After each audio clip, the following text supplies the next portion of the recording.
Isorana be deaibe ilay nahary nanome antsika andro vaovao indray alakamisy 3 septambra 2024 tafaraka eto amin'ny miara-manonja miainga eto amin'ny MPS isika mianakavy amin'ity fotoana ity ary dia anterina ny araba omba ampirarintso ho antsika rehetra zany na ho an'ny eto Madagasikara na ho an'ny any ampitan'ny ranomasina iaraka eto isika mandritra ny oraro mahery any ary toy ny mazatra dia resaka maro no hoentineto fitondrana vaovao eo ihany koa mazava loatra ny famakafakana sy fandalinana momba ny raharaha mahakasika any Madagasikara na ny atao anatiny zany na ny ao amin'ny sehatra iraisam-pirenena eo ny namana Faniry Razafy Manantany dia eo ihany koa ny solombavambahoaka ny Madagasikara voafito tamin'ny alalan'ny Tiky Madagasikara atao amin'ny distrika ny Avaratrano Mamy Rapenirina hitondra fanazavana sy famakafakana eto ihany koa izy mazava loatra eo ny resaka sosialy ny resaka politika ny resaka toe-karena sy ny fiainantsika mianakavy amin'ny ankapobeny mihitsy hitondrana adihevitra eto izany tsy hoe adihevitra mandany jiro akory mandany courant na mandany fotoana fa adihevitra everina fa hitondra any amin'ny fampandrosoana fa tsy araky ny mety hoe eritreretin'ny zazany fandaniana andro fotsiny na hoe manao tsikera hoe fahatany fa tena atao hoe fandalinana izay voalanjalanja ary fandalinana mitondra any amin'ny fampandrosoana no hoentintsika ao anatin'ny fandarana izany. Faniry Razafy Manantany. Iny ary dia miaraba antsika rehetra moa zany manaraka ny miara-manonja raisitsika amin'ny fahitalavitra sy ny onjam-peon'ny MBS 95.4 ho an'ny modulation de fréquence ary ny radio mada amin'ny modulation de fréquence ihany koa zato tebokavana 100.8 zany. Dia miarabantsika zay mandray ny MBS ihany koa amin'ny faritany rehetra sy ireo faritra commune zay mandray izany. Miarabantsika manerina izao tontolo zao reo namana tsy mafoya zay manolotra ny fakasitrahana fakahirezana ary manolotra ihany koa zany ny famporosiany ikaroka amin'ny zavatra rehetra zay tanterahantsika eto amin'ny fandarina rina Rabe Mananjara dia miaraba ihany koa ho an'ireo miaino antsika satria misy ny eny Atsah eny misy reo any anaty taxi be any misy reo manao ny asa madinidinika manao kiraro manao ny réparation kely madinidinika amina resaka fahitalavitra sy radio manamboatra telefôna dia sady mandefa ny miara-manonja miaino antsika dia miaraba antsika rehetra amin'ny sehatra asa misy antsika zay na eo aza ny fikarohana zay mety mahasoa amin'ny fiainana dia miaino isika satria fatatsika hoe zava-dehibe ny ambara eto nivon'ny miara-manonja izany. Namana Rina Rabe Mananjara isorana ihany koa ny fafitrehantsika aloha zany satria dia raha tsy eo zay favitrea namana sy zay encouragement azontsika zay hiarika an'ity fandarana ity dia sahirakirana ihany miarika izany satria mazamazana ihany koa ny lafin-javatra samihafa zay hiatrehana nytony fandarana tony zany ary anisan'izany ohatra hoe indraindray dia matohana fo no maheno vaovao samihafa indrindrandrindra vaovao ratsy kanefa tsy maintsy ho tanterina eo ihany koa tsy maintsy ho fitrandraham-baovao mety anelingelina ny hafa kanefa tsy maintsy ataontsika zany Rina Rabe Mananjara satria adidy masina zany ka mikasika zay vaovao somary mampalailo zay matohana fo satria dia misy namana zany zay fantatra tsara ny fahazazany misy namana Rina Rabe Mananjara zay fantatra tsara ny androany sy ny fiainany sy ny asa nataony kanefa dia nodimandry noho ny zavatra tsy natao nodimandry noho ny zavatra tena tsy aradrariny nahazo azy zay voaroroy tamina raharaha zany zay voalaza fa fikasana hamono tompona ndraiky mpanjakana teo anivona gouvernement izay volana maromaro ny nisy an'izay namana Rina Rabe Mananjara ary dia rehefa nisy ny fahazona loharaham-baovao teo anivon'ny mpitandro filaminana sy fisamborana dia voafagoka tsy nahatany ilay namana izay manana asa fantatry ny rehetra fa mpanodina fiara nampivalitra fiarakodia zay no asany dia tokolara Andremialy Faliarsoy Erika zay diso fantatry ny maro ho an'ny mponina teny Anjanahary de zao teny Erika zay nametraka ny fahazazany ary anisany tena tsara fiaramonina teny amin'izany toeran'izany ary nipetraka ihany koa taty Manjakaray taty aoriana dia fantatry ny rehetra zany fantatry ny rehetra ihany koa teo amin'izay asa maha hoe mpiserasera fiarakodia azy zay ary tsy tao anatiny zay nieritreretina mihitsy hoe Erika zay notaizaina tanatina sehatry ny fivavahana sehatry ny fandalanana zany hoe tena fahatsorana zany no tafiditra ao anatiny tony raharaha zay nahavoaroro azy ho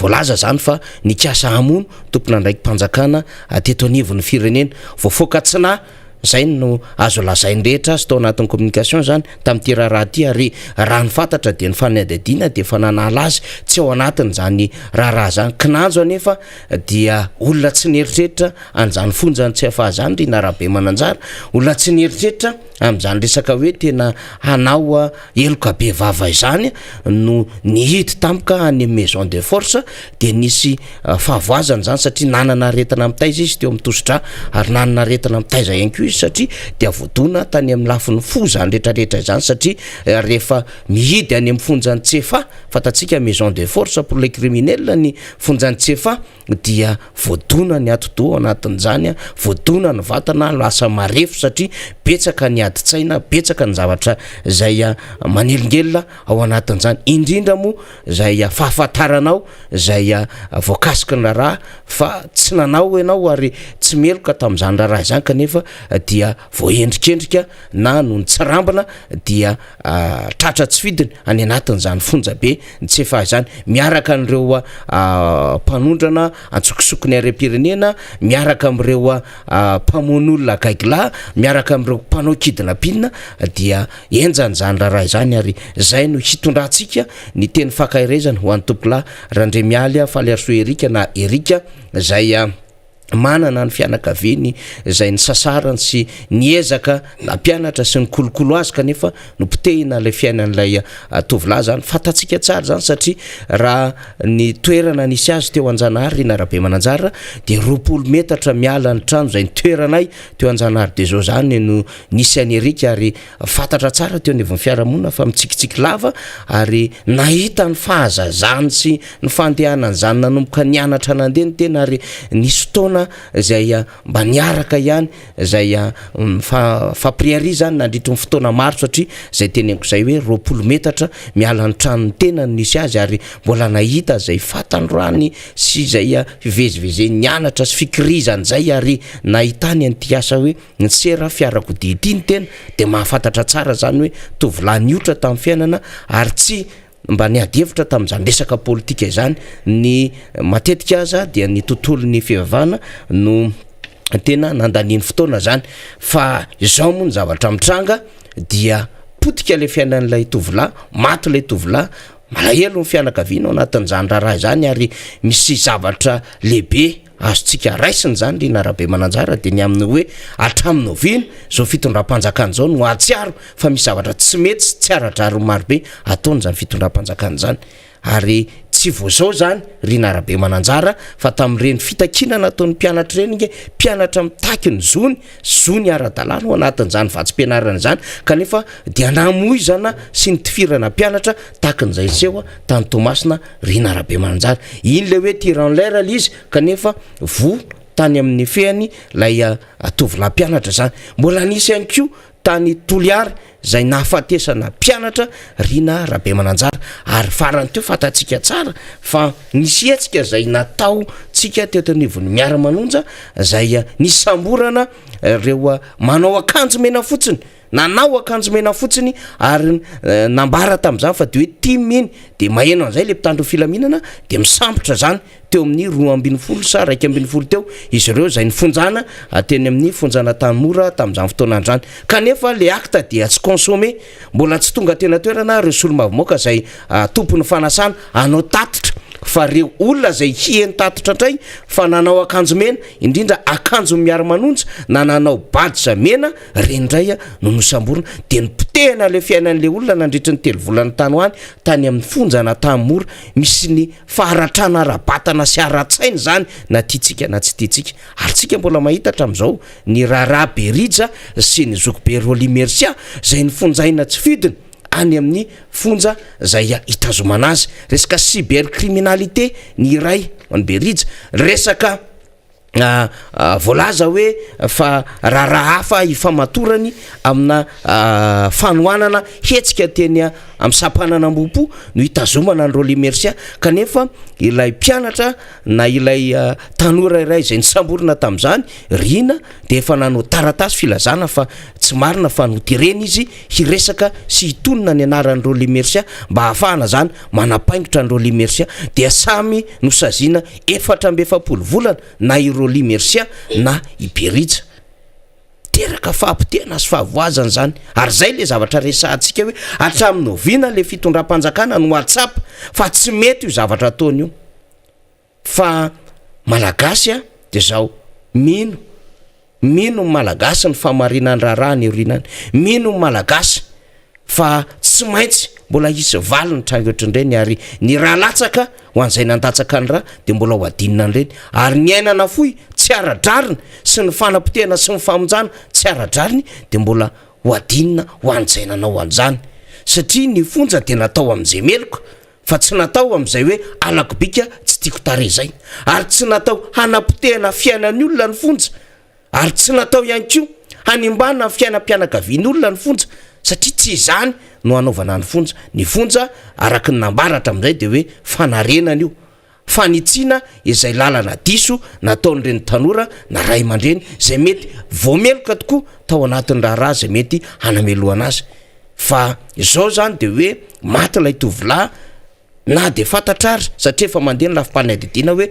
tsy ao anatin'le raharaha marina ary tsitsy nidiran'le raharaha kanefa de maty tsy azo averina tsony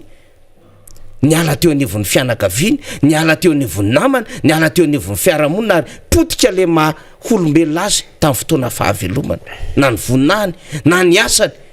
na kely zay mba nysasarandreo ray aman-dreny na mpianatra azy ary mampalahelo zany lafin-javatra zany zay ny teneniko hoe ho an'izay nahafantatra ny erika teo an-janahary na tany Manjakaray sy ny tontolo ny asa nisy azy de nahafantatra tsara rina rabe mananjara fa tovolahy feno tsikitsiky zany feno niotra tamin'ny fiainany zany ary tsy mivaky loha tamina resaka politika zany fa tena hoe nitady vola kanefa de voapaingotra amina zavatra tsy nidirany ary de tany amina fonja zay tena hoe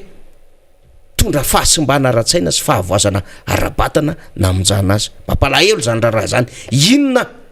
no andraikitry ny fanjakana manoloana izany avelavela am'izao fotsiny ve zany inona no mety conscience amin'ny fanjakana par rapport am'izany milamina ve ny saina izy ireo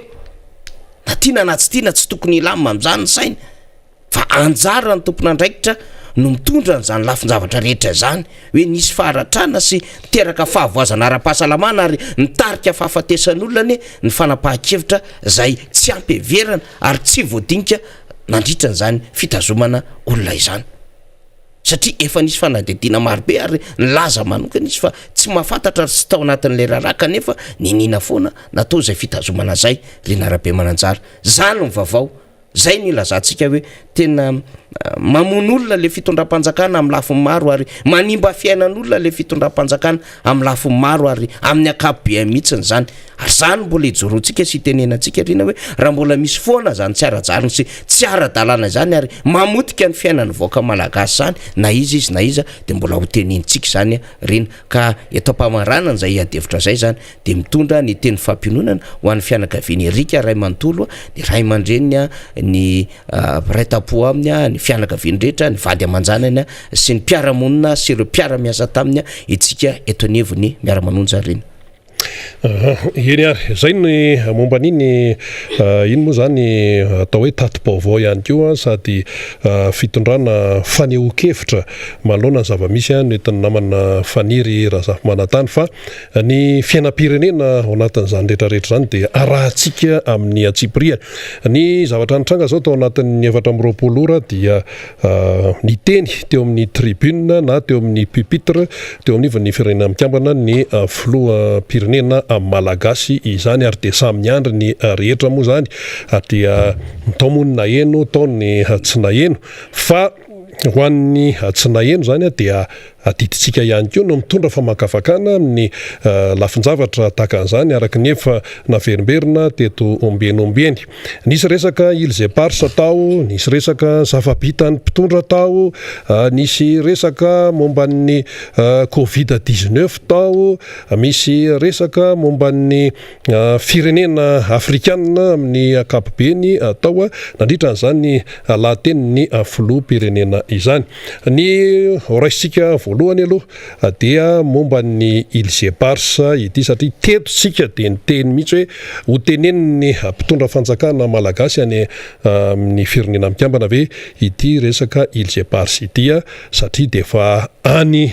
ny dossier zany efa mazava ny résolution ary tsy résolution anankiray fa nisy ny atao hoe résolution reniny na fehi-kevitra dia iny mbola nisy niteraka résolution hafa indray taty aoriana fanamafisana izany ary dia noteneniny filoham-pirenena malagasy tokoa zany ity resaka Ilze Pars ity ary dia no amafisiny ny aminy hoe fampiarana ny résolution ny firenena mikambana izay le tena nandrasantsika beso maro satria efa imbe dehibe tsika no niteny teto hoe ny fanamafisana ny fampiarana zany résolution efa teo anivon'ny firenena mikambana zany no tena takina ary dia noteneniny filoham-pirenena malagasy aloha izay le hoe fitakina ny fampiarana ny résolution izay ary dia zay aloha zany ny momba an'iny mazava ny momba an'izay dia samy naheno ny beso maro. Inona moa le résolution na le fehi-kevitra, nisy le fehi-kevitra reniny dia ilay 3491 tamin'ny 12 décembre 1979. Io zany dia manery any Frantsa mba ifampiresaka aingana dia aingana amin'ny Madagasikara ny amin'ny amerenan'ny Frantsa anireo nosy ao anatin'ny Ilze Pars zany iverina amin'ny Madagasikara zay tafasaraka tamin'ny Madagasikara tamin'ny niverenan'ny fahaleovantena tamin'ny 1700 sy arivo izany. Dia aveo moa nisy indray ny fehi-kevitra anankiray tateo aorinan'iny résolution 3523 tamin'ny 12 décembre 1700 sy arivo zany izay manamafy an'izay ary tena hoe miteny amin'ny Frantsa hoe avereno amin'ny Madagasikara ny Ilze Pars ary ny sehatra atao hoe rantsana taty ivelan'ny firenena mikambana toy ny SADC ny fraisambe afrikanina dia mbola nanamafy an'izany ihany koa hoe avereno ny Madagasikara dia no amafisan'ny filoham-pirenena malagasy zany zay hoe ampiarina izay résolution izay. Zay aloha zany ny momba an'iny mazava fa ambava zany aloha ambava izany fa izany rehetrarehetra zany dia ilaina ny fitohizan'ny resaka vatsy hoe ambava fotsiny dia eo efa dingana lehibe aloha zany zay aloha zay efa nitenena ny filoham-pirenena malagasy an'izay ary fasahina aloha zay nateo azy aloha zany le resaka kipasipasoka nataon'ny frantsay sy ny sisa dia nisy fasahina aloha zany zay tsy maintsy tenenina ihany kosa aloha zay satria zay no zava-misy. Fa anahoana ny toyan'izay raharaha izay satria ao manaraka ao mantsy dia misy zavatra mbola ohatran'ny mampametra-panontaniana indray satria nahoana ho isika ny fehi-kevitra na ny résolution dia ao anivon'ny firenena mikambana efa mazava iny fa nisy indray ity le hoe commission mixte eo amin'ny Madagasikara sy la Frantsa zany. I Frantsa ny ao anatin'le raharaha efa karazany hoe fa tena sahirany Frantsa sahirany izy satria voaporitra le ato amin'ny firenena mikambana. I Frantsa zany no tonga dia hoe terena amerina an'le nosy. Isika nefa tao anelanelany tao dia nisy an'ilay hoe misy indray ny commission mixte iarahana amin'ny Frantsa. Inona no finosan'ilay commission mixte? Tsara manaraka tsara tsika. Inona no finosan'izany? Maninona raha tonga dia mamahatra isika tany amin'ilay résolution teo anivon'ny firenena mikambana, na ilay feikefitra 3491, na ilay 35 123, na ilay efa fanamafisana SADC, na ilay efa fanamafisana nataon'ny vondrona afrikanina izany. Maninona raha tonga dia antsika no mamahatra izany hoe tsy dia hoe mila mipasipasoka na hoe mila hoe ifampiresaka hoe ahoana amin'ny la France zany, satria i Frantsa dia terena ao anatin'io résolution io. Ireo ny mpitondra frantsay anefa etsekilany dia napiditra amin'ilay resaka hoe efa mitsangana ny commission mixte. Commission mixte aninona? Inona no tanjona ao anatin'ilay commission mixte zany? Ary etsy an-tany etsy anefa Frantsa ohatra mbola mamono sofina izy, satria mbola miteny izy hoe misy resaka biodiversité tena efa nasiana ty le fohy be mijery ny tontolo iainana sy ny zavaboary, dia ny filoha frantsay voanga kely no niteny hoe ici c'est la France, misy réserve naturelle neny frantsay zany dia mbola asesiny ihany. Kanefa ny ato amin'ny izao tontolo zao amin'ny alalan'ny firenena mikambana efa manery azy hoe avereno amin'ny Madagasikara io. Eo zany le ilana n'ilay atao hoe tena hoe fijoroana mahitsy, tsy resaka diplomatie intsony zany. Zany mantsy mbola misy resaka hoe négociation fahaizana fa ty tsy resaka négociation intsony fa fampiarana ny feikefitra na ny résolution zany, ary ny firenena mikambana no faratapony indrindra raha ny eo amin'ny fiainana eto amin'izao tontolo zao. Raha ohatra ianao ka mpikambana ao amin'ny firenena mikambana fa rehefa tsy mpikambanao aloha anao ohatran'ny Kim Jong-un na any Korea Avaratra dia efa tsisy idirana zany, fa raha ianao zany mbola mpikambana ao amin'ny firenena mikambana dia manaraka an'izay rehetra zay iainana ao anatin'izany. Ary ny résolution tony dia tsy azo fafafafana hoe mandeha ny mpanodinana eny dia andeha ho fafako ty fa ohatran'ny tsy mety. Aloha dia tsoriny fa tsy mety amin'ny frantsay io résolution io, tsy mety aminy io satria manelingelina azy zany izay raha zay ka dia hoe io ny résolution manery amin'ny Frantsa, merina n'île Japon sy Madagasikara. Fa tato indray nefany misy an'itony commission mixte itony. Le commission mixte ave mitondra makany amin'ny famerenana ny île Japon miverina amin'ny Madagasikara sa inona no ao ambadika izay rehetrarehetra zay. Fatatsika fa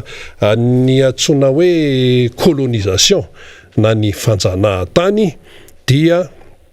atao hoe colonisation vantana aloha, dia atao hoe iny zany le tsisy intsony taorianany 70 fa ny endrika fanjanahana amin'ny lafiny maro dia mbola mitoetra amina firenena maro eto ambonin'ny tany. Ary nisan'izay i Madagasikara. Resaka raha toe-karena no tena tiana tenenina amin'izay, ary matoany la France tamin'ny reny fotoana namerenany ny fahaleovan-tena tamina firenena zanahany reny zany, famerenana fahaleovan-tena mantsy ny frantsay nanodididina teo amin'ny 700 raika amby 700 270 raha ny taty Afrika zany i général de Gaulle teo amin'ny fitondrana, dia Michel Debré isika ny prime ministre tamin'izany fotoana zany, dia mbola ilay fahaleovan-tena atao hoe ara-politika no tena hita barbary, fa ny ara-toe-karena dia mbola tsy tena teo loatra satria na ny mpitondra teto Madagasikara raha tamin'izany fotoana zany mbola betsaka ny frantsay no tany anaty fitondram-panjakana tany raha tsy resaka tsika tamin'ny fitondrany Philibert Tsiranana zany, Tatabe Tsiranana tamin'ny fotoana andra mbola nisy vazaha ihany, mbola nisy société frantsay sinsisa tsy dia any loatra ny olana, fa ilay atao hoe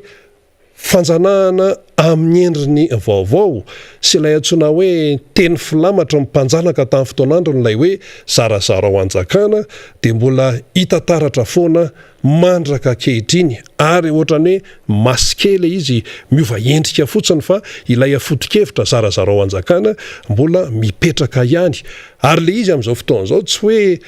resaka hoe la Frantsa hoe Madagasikara intsony, fa mbola misy koa vahiny akoatra ny la Frantsa izay manao endrim-panjanahana amin'ny endriny maro isan-karazany eto amintsika. Raha tsy resakitsika amin'ny resaka hoe fifehezana ny toe-karena eto Madagasikara, iza no mifeh ny toe-karena eto Madagasikara amin'izao fotoana izao? Ny malagasy ve? Indrindra le tena hoe NDB ny toe-karena, iza no mifeh ny toe-karena eto Madagasikara amin'izao fotoana izao? Fanontaniana goavana izay. Malagasy ve tena misitraka nylay arena ny men'Andriamanitra azy sa lasa tompony mangatakatana zany? Ka iverina kely tsika ao amin'ny resaka hoe Îles Éparses ity dia ino zany ny fipetraky ny raharaha fa eto andano isika misy an'ity le hoe commission mixte ity zany eo amin'ny Frantsa sy Madagasikara. Dia zany lasa mbola mampametra-panontaniana hoe mizotra makany amin'ny famerenan'ny Frantsa ny Îles Éparses ho an'ny Madagasikara ve ny fisian'ny commission mixte izay eo amin'ny Madagasikara sy la France. Ary moa zany dia nisy an'ilay fiona nataony ny filoha malagasy sy ny filoha frantsay Emmanuel Macron momba an'izay rehetrarehetra izay. De rehefa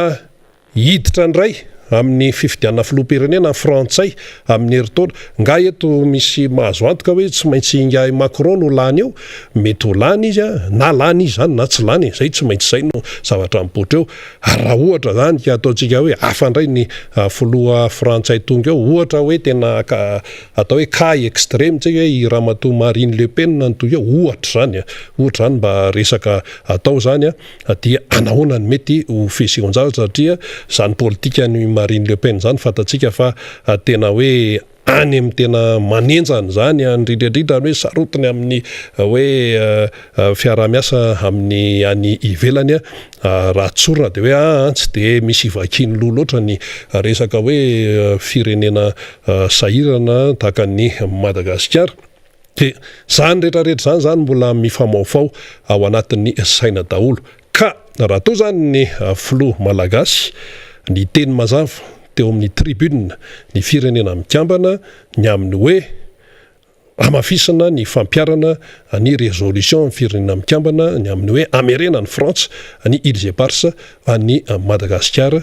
dia mila toy an'izay. Ary ny tany filoha malagasy moa zany tamin'izany teny amin'ny hoe mila mandray andraikitra ihany koa ny firenena mikambana. Eo aloha zay fa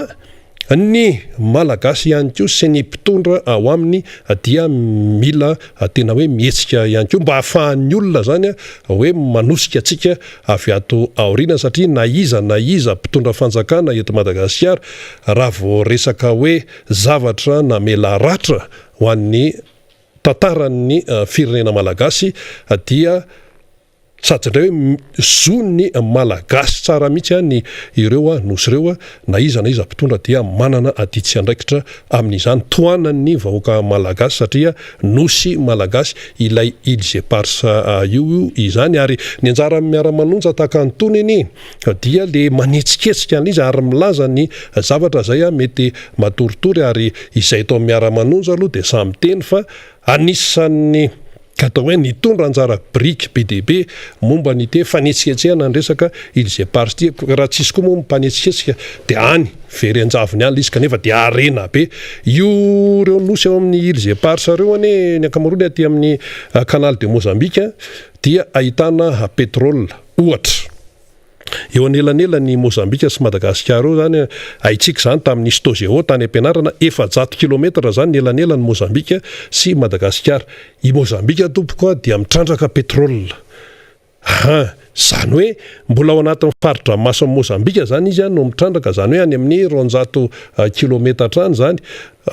ny faritra masina ho an'ny Mozambikanina, de ny ambony zany aty atsinanana moa zany aty atsinanana fa mbola ao amin'ny canal de Mozambika ihany dia faritra masin'ny Madagasikara misy pétrole zany ao ambany ao. Ary matoa ny frantsay mifikitra amin'io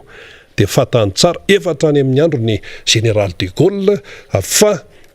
betsaka ny arena ka tsy avotsitra izy satria nisy velaran-tany ane hatrany amin'ny eninetsy mahery eninetsy kilometatra toradroa tsy navotsitra i Frantsa tamin'izany fotoan'izany. Mila haitsika zany ary eto dia eto de fanentanana mihitsy no atao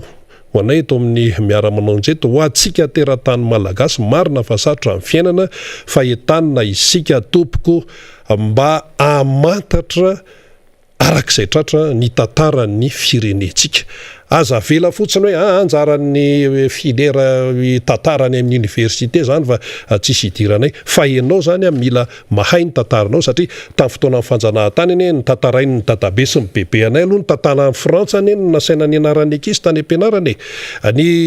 Louis XIV sy ohatra zany ny anarana tany amin'izao fotoana zao raha ohatra tsika ka miteny hoe firenena mahaleo tena dia mila haitsika ny tantarantsika fa ny zava-misy amin'izao fotoana zao noho ny lafin-javatra maro samihafa dia tsy mahafantatra ny tantarany ilay malagasy indrindra ny tanora sy ny ankizy aty aoriana ary ny tena mampalahelo dia ity indraindray za miova mihitsy ilay tantara zavatra diso mihitsy no tonga any amin'ny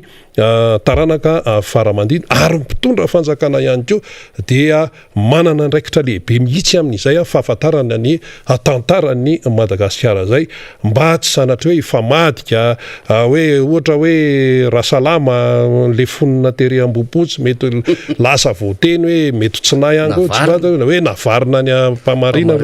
dia misy koa ohatra reo nidorana tao tetsy faravohitra dia ireny moa reny nisy martior reny dia nananganana ny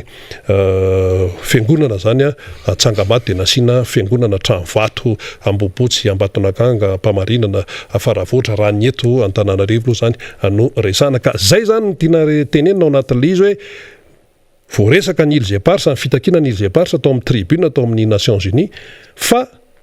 ambavy iny fa mila etsika iniky mila zavatra mitoy ary io raha tsy dondomina matetika diza mahazo aina i Frantsa no mahazo aina so dia hoe tony fifanarana Frantsa tony teleférike zao hoe dia hoe i pasipasohana io fa efa enin'izao tontolo zao iny tompoko ary mitaky engagement zany misy kokoa ary miandro ny toy any hatrany ny malagasy fa ny tanjona dia hoe miverina amin'ny malagasy ny Îles et Parses zay zany no tanjona ary ny ankizy aty aoriana dia efa sasana amin'izay mihitsy ny atodohany hoe ny Îles et Parses io any Madagasikara fa tadavin'ny la France vilivily raha miresaka hoe Frantsa tsy resaka olona so indray misy mamady resaka hoe resaka olona fa lay politika izay ampiarin'ny frantsay amin'ny resaka Îles et Parses zany io kianina io ka na iza zany hoe mitaky an'izay Îles et Parses zay dia l'Îles et Parses an'ny malagasy tsy tokony iova mihitsy zany na pasipasoana tahaka ninona ao anatin'izay raharaha izay faniry ity resaka Îles et Parses ty manko nandritry ny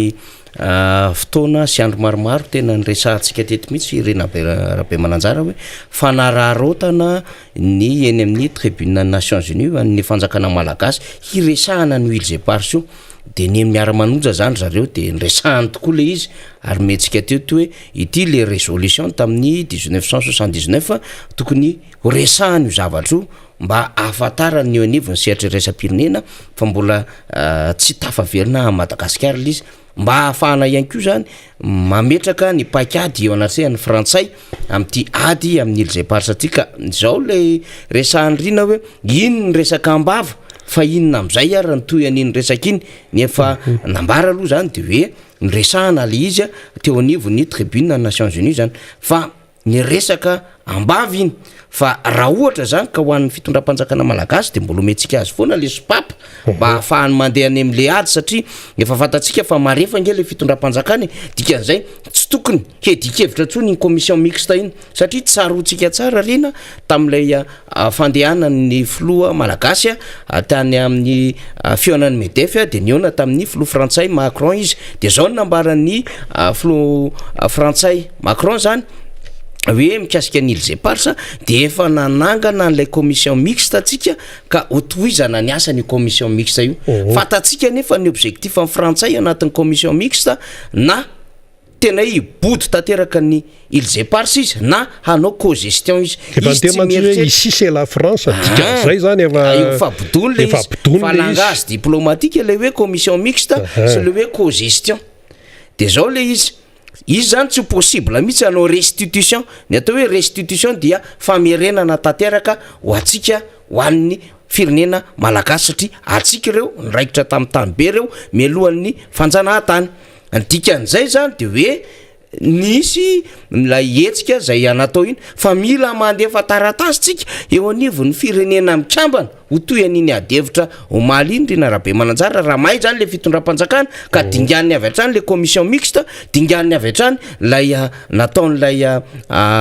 frantsay hoe ici c'est la France satria ny force exécutoire apahomby aniny résolution iny de tsisy afatsy ny Nations Unies any de tokony io zany satria misy ministre ny raharaham-bahiny any de tokony manoratra eo ihany lay ministre ny raharaham-bahiny taorianany kabariny filo iny dia amin'ny anarany malagasy vaoka malagasy dia manao an'izay fanoratan'izay de ampidirina eo anivon'ny firenena mikambana zay taratasy zay misy voameran'izany ao mba hahazona makandray mamerina ndray le résolution tamin'ny taona 7 de am'izay fotoan'izay tsisy amboniny résolution Nations Unies na le décret niraisiny frantsay na le fifanarahana afa taty aoriana zany tsisy azo niraitsiny frantsay fitsy mahagaga manko ny frantsay afaka maka décret fa itsika tsy afaka maka décret par rapport an'le hoe efa misy aniny résolution natao iny ka ny force exécutoire manko rina zany de hoe tsisy afatsy ny Nations Unies zany dikan'izay zany tokony ampiasaitsika le fotoanatsika hatramin'ny 7 volana septambra any a New York ahafana manao an'izay ady zay ary ady tsy mety tsara vela tsy zany raha ny teny ngafilo hoe tsy ady aratafika zay inona koa moa ny ady aratafika ataonao eo ny hélicoptèrenao raha hélicoptère motraka kely ny vidina tamin'ny fotoan'androny tamin'ny tetezamita ny fiaramanidinao raha mbola trosaina mbola tsy voalotroso ny roplananao raha ny Airbus 340 mifantsika ery ianao nga manana iny ty tolom-pevotana tamin'ny fotoan'androny amiral Dideratsiraka manana sampy-piady tsika tamin'izany fotoan'andro misy ny mailaka misy ny tolom-pevotana marobe ka ianao nga manana an'izany e tinany hoe ady aratafika aza mitetanteta amin'ny resaka ohatran'izany satria tsy ho possible zany fa ny ady ara-diplomatika ny possible amin'ny alalan'le hoe ataovy ny mise à jour n'le résolution de manorata mba ahafahan'ny firenena mikambana maka amin'izay hoe io ny force exécutoire angeza be ampanjary an'lay nosy malagasy aty amintsika andina rahabe mananjary misy amafisiko kely mifameno tsara mihitsy amin'izay tenin'ny faniry zay eto amin'izao tontolo zao tompoko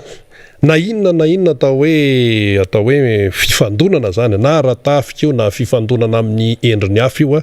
tsy maintsy mifarana foana amin'ny resaka ambony latabatra sy fanarana ary tsy maintsy ampiarina izay fehi-kevitra eo ny endrika zany amin'izao fotoana zao de hoe io ny firenena mikambana io ary rehefa résolution zany zay mantsy mba tsara ho haitsika mihitsy rehefa résolution zany na hoe fehi-kevitra izy amin'ny teny malagasy mivoaka eo anivon'ny firenena mikambana dia ampiarina ny dikan'izay tsy izy hoe andeho vaina kely ohatra fanamafisana zany hoe misy endrika résolution manaraka an'iny fa fanamafisana matetika no zavatra mitranga zany ao anatin'ny tony resaka hoe firenena mikambana itony ka i Frantsa ao anatin'le izy raha atao hoe atao caricature zany dia mitady hirika elana ao anatin'lay résolution tsy vao zao io fa efa hatramin'izay mihitsy hatramin'ny filoha fandimby teo niainga tany amin'ny régime Dideratsiraka natsofiko Dideratsiraka le izy tamin'ny le 3491 12 décembre 1979 12 décembre koa mora tadina satria anniversaire ny président Marc Ravalomanana zany mora tadidina kely le daty ary zao zany millénaire-tsika malagasy tsy enjery résolution 3499 tamin'ny 12 décembre 1979 dia mbola misy koa moa le zanajana fa io zany lay tena reniny je mpitondra ny fandimby teto zany hoe niaina tany amin'ny Dideratsiraka nandalo aty amin'ny régime Marc Ravalomanana nandalo taty amin'ny régime Hery Rajaonarimampianina aty amin'ny régime Andry Rajoelina zany dia ny résolution Nations Unies eo foana fa ilay firosoana misy kokoa amin'ny fampiarana an'io zany no tena andrasana zany rovina vao tonga amin'ny tanjo mbola tsy tongotsika zao fa mbola ao anatin'ny ady zany tsika zao eo amin'ny sehatra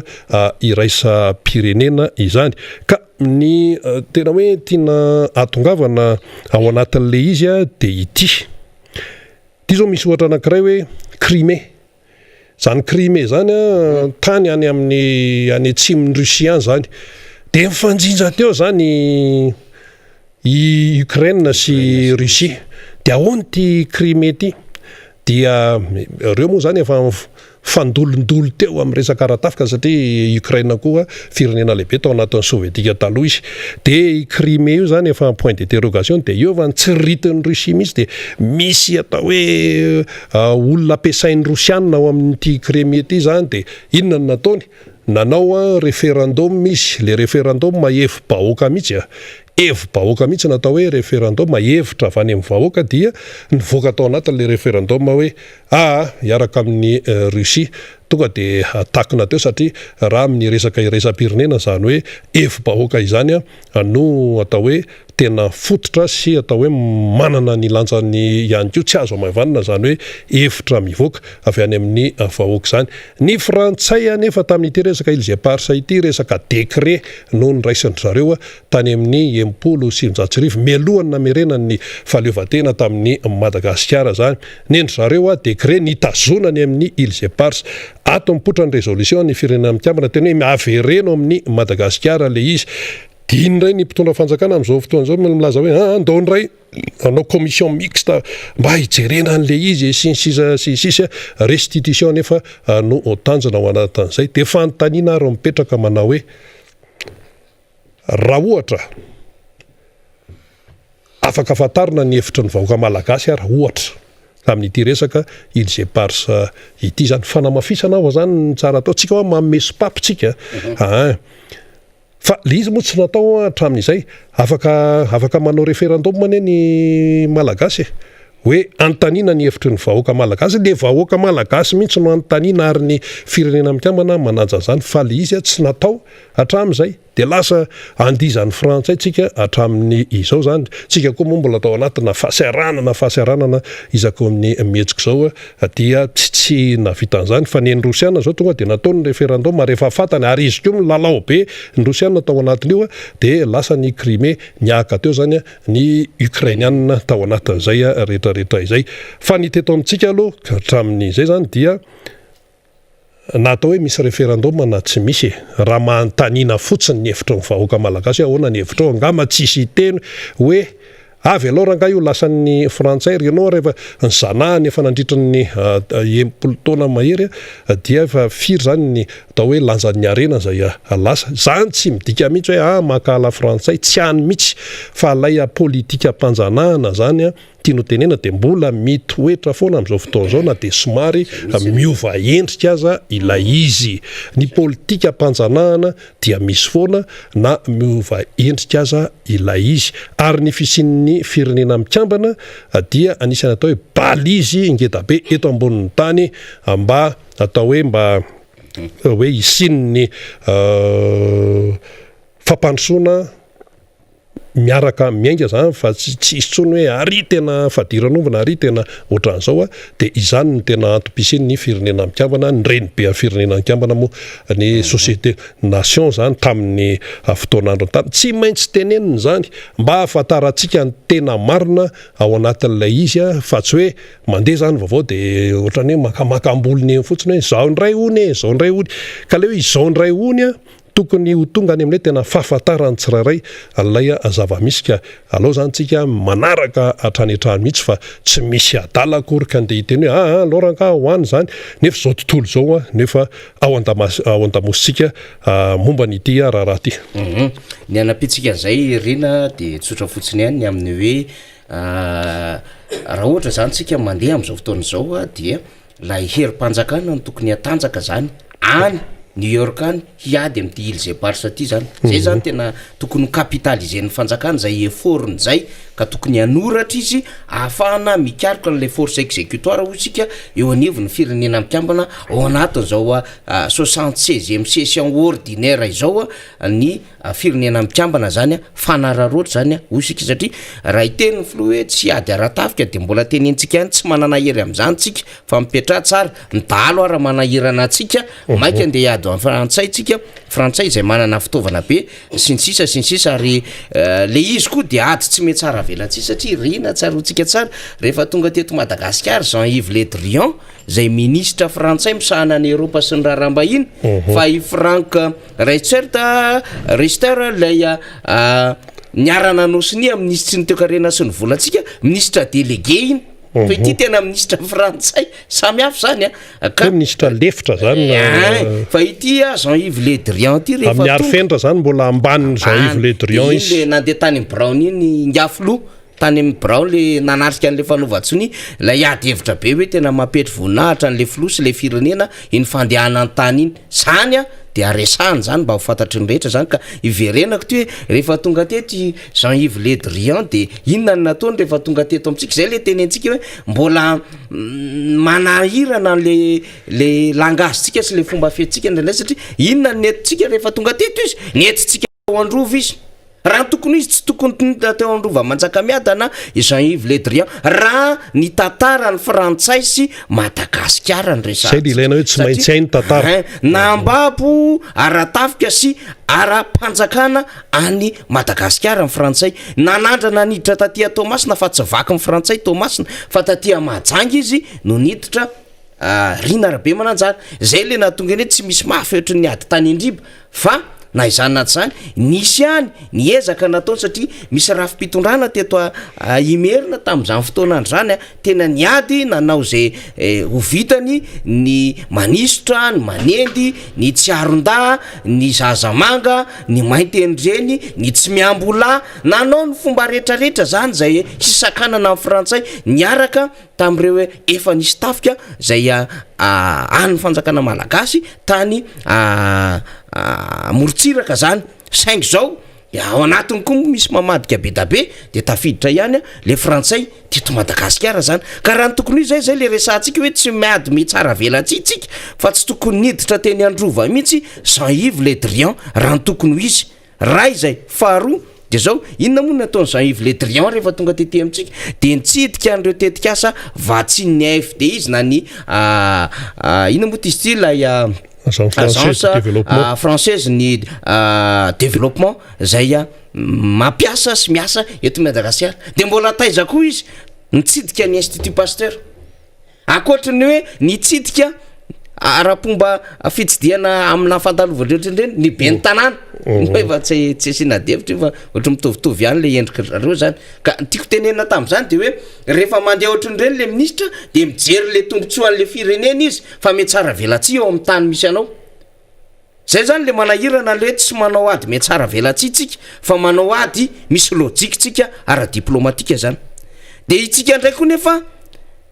mbola nentsika tao androva izy fa itsika ndray mbola niditra tany am'le lapany ray nefa mireprésenter le état le firenentsika fa faharoa manarakarak'izay mbola nitrosa amindray tsika am'ty volan-kely anaovana téléphérique sy anaovana an'le mandraka 3 mandraka zany tsy de problème mihitsy satria ilaina ny resaka angovo fa manintsika no nitrosa tany amin'ny frantsay am'le mandraka 3 satria tsika mila manao téléphérique ka mila angovo zany téléphérique zany na tiana na sy tiana mila angovo matanjaka le téléphérique misy any manko ny fanazavana manko vetivety rina nataon'le tompon'andraikitra n'lay miandraikitra am'le resaka ville nouvelle zany le secrétaire d'état ny amin'ny hoe tsy de mandany courant io 267 cabine io atao ohatran'izao sy ny sisa 40 000 olona no bataina hoetana sy ny sisa transport io intermédiaire mosa inona ny resahana azy akoatra ny taxi sy lay bus sy ny sisa 3 arivo sy ny sisa atao daholo le fomba fanazavana hoe mety le téléphérique fa tsy resahana ao anatiny eo le hoe atao inona io ve ny important aminatina situation zay enjana be am'izao fotoana zao tsika moa rehefa aveo sady araka ny député Mame Rabendry iresaka am'le sombokabary président ny am'le hoe efa manao asa zay efa zao fa ny akamaroany zavatra nyresahany rehetra projet en cours daholo projet en cours ny akamaroany zany hoe tetika asa eny andalana vao mandeha no nyresahany tany ho resahantsika zay rehefa aveo fa tiatsika resahana am'izay de hoe aleo tsy manao ady akafetseny ka manao ady ny manana inona moa zany ino ty double nationalité ty manao ady manana inona moa zany tsy hitako zay fomba anazavana anazy fa manana fiodirana roa zany manana taratasy roa amina firenena misy azy double nationalité allo tsy manao ady an'izay ka hoe sady angataka anindry bokotra amin'ny frantsay amin'ny restitution tsika no ndeha hitrosa amin'ny frantsay no mampiditra andapa amin'ny frantsay tsara velatsy teo anatrehan'ny zavatra nataon'ireo razana sy ireo ray aman-dreny sy ny reo mpanjaka sy ireo rafi-panjakana rehetrarehetra ny asa ho amin'ny Madagasikara tamin'izany fotoanan'izany zany ny tena tadiavintsika zany tsy manao resaka hoe ka satria naverina amintsika le tatao an'le satroboninahitra iny lay tsy le satroka tena fanaovampanjaka fa lay fapetraka zany rehefa mandeha lay fivoahan'ny mpanjaka sy le hoe amerina ny kabesotsika any mpanjaka toera de milamatra eo ny ady amin'ny frantsay tsy zany misy le zavatra tadiavintsika ny zavatra tadiavintsika de hoe atsika Madagasikara ary matoa le frantsay satria zay ny zava-misy Rina Rabe Mananjara de hoe efa fata fa tsisy matière première izy ahafahany mamelona amin'ny firenena ary zany ireo firenena Europeana reo aty Afrika daholo matière première ahafahana mamokatra zavatra eto ambonin'ny tany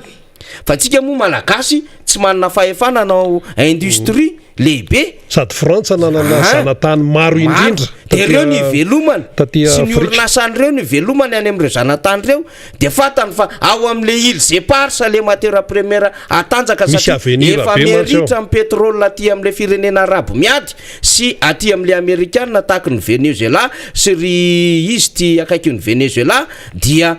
ato Madagasikara misy an'le Juan Donova misy an'lay tena réserve matanjaka be miaraka amin'ny gazy de zao isisy la France melozy izy ka atsika zany tsy tokony andry mananaretina manoloana zay rina satria iny resaka kabary iny de tsy tokony kabary me tsara velatsy fotsiny iny fa misy kabary rahanasy iny de tokony misy taratasy zany de mbola à New York zareo fa asa mo na hoainy zany na tsy hoainy ary asa ihany koa na anao faute-na orthographe am'zany zareo am'le fanoratana satria zany koa adevitra lehibe zany tam'le kabary farany teo Rina Rabe Mananjara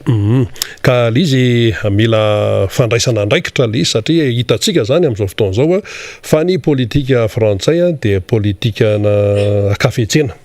zany hoe eo ny resaka diplomatie loloviny iny fa ny tena baiko azy de ny tompontsoan'ny la Frantsa satria raha i Frantsa ny am'izao fotoana zao hoe no resahana raha ny resaka toe-karena maneran-tany dia sahirana ny frantsay sahirana ny frantsay satria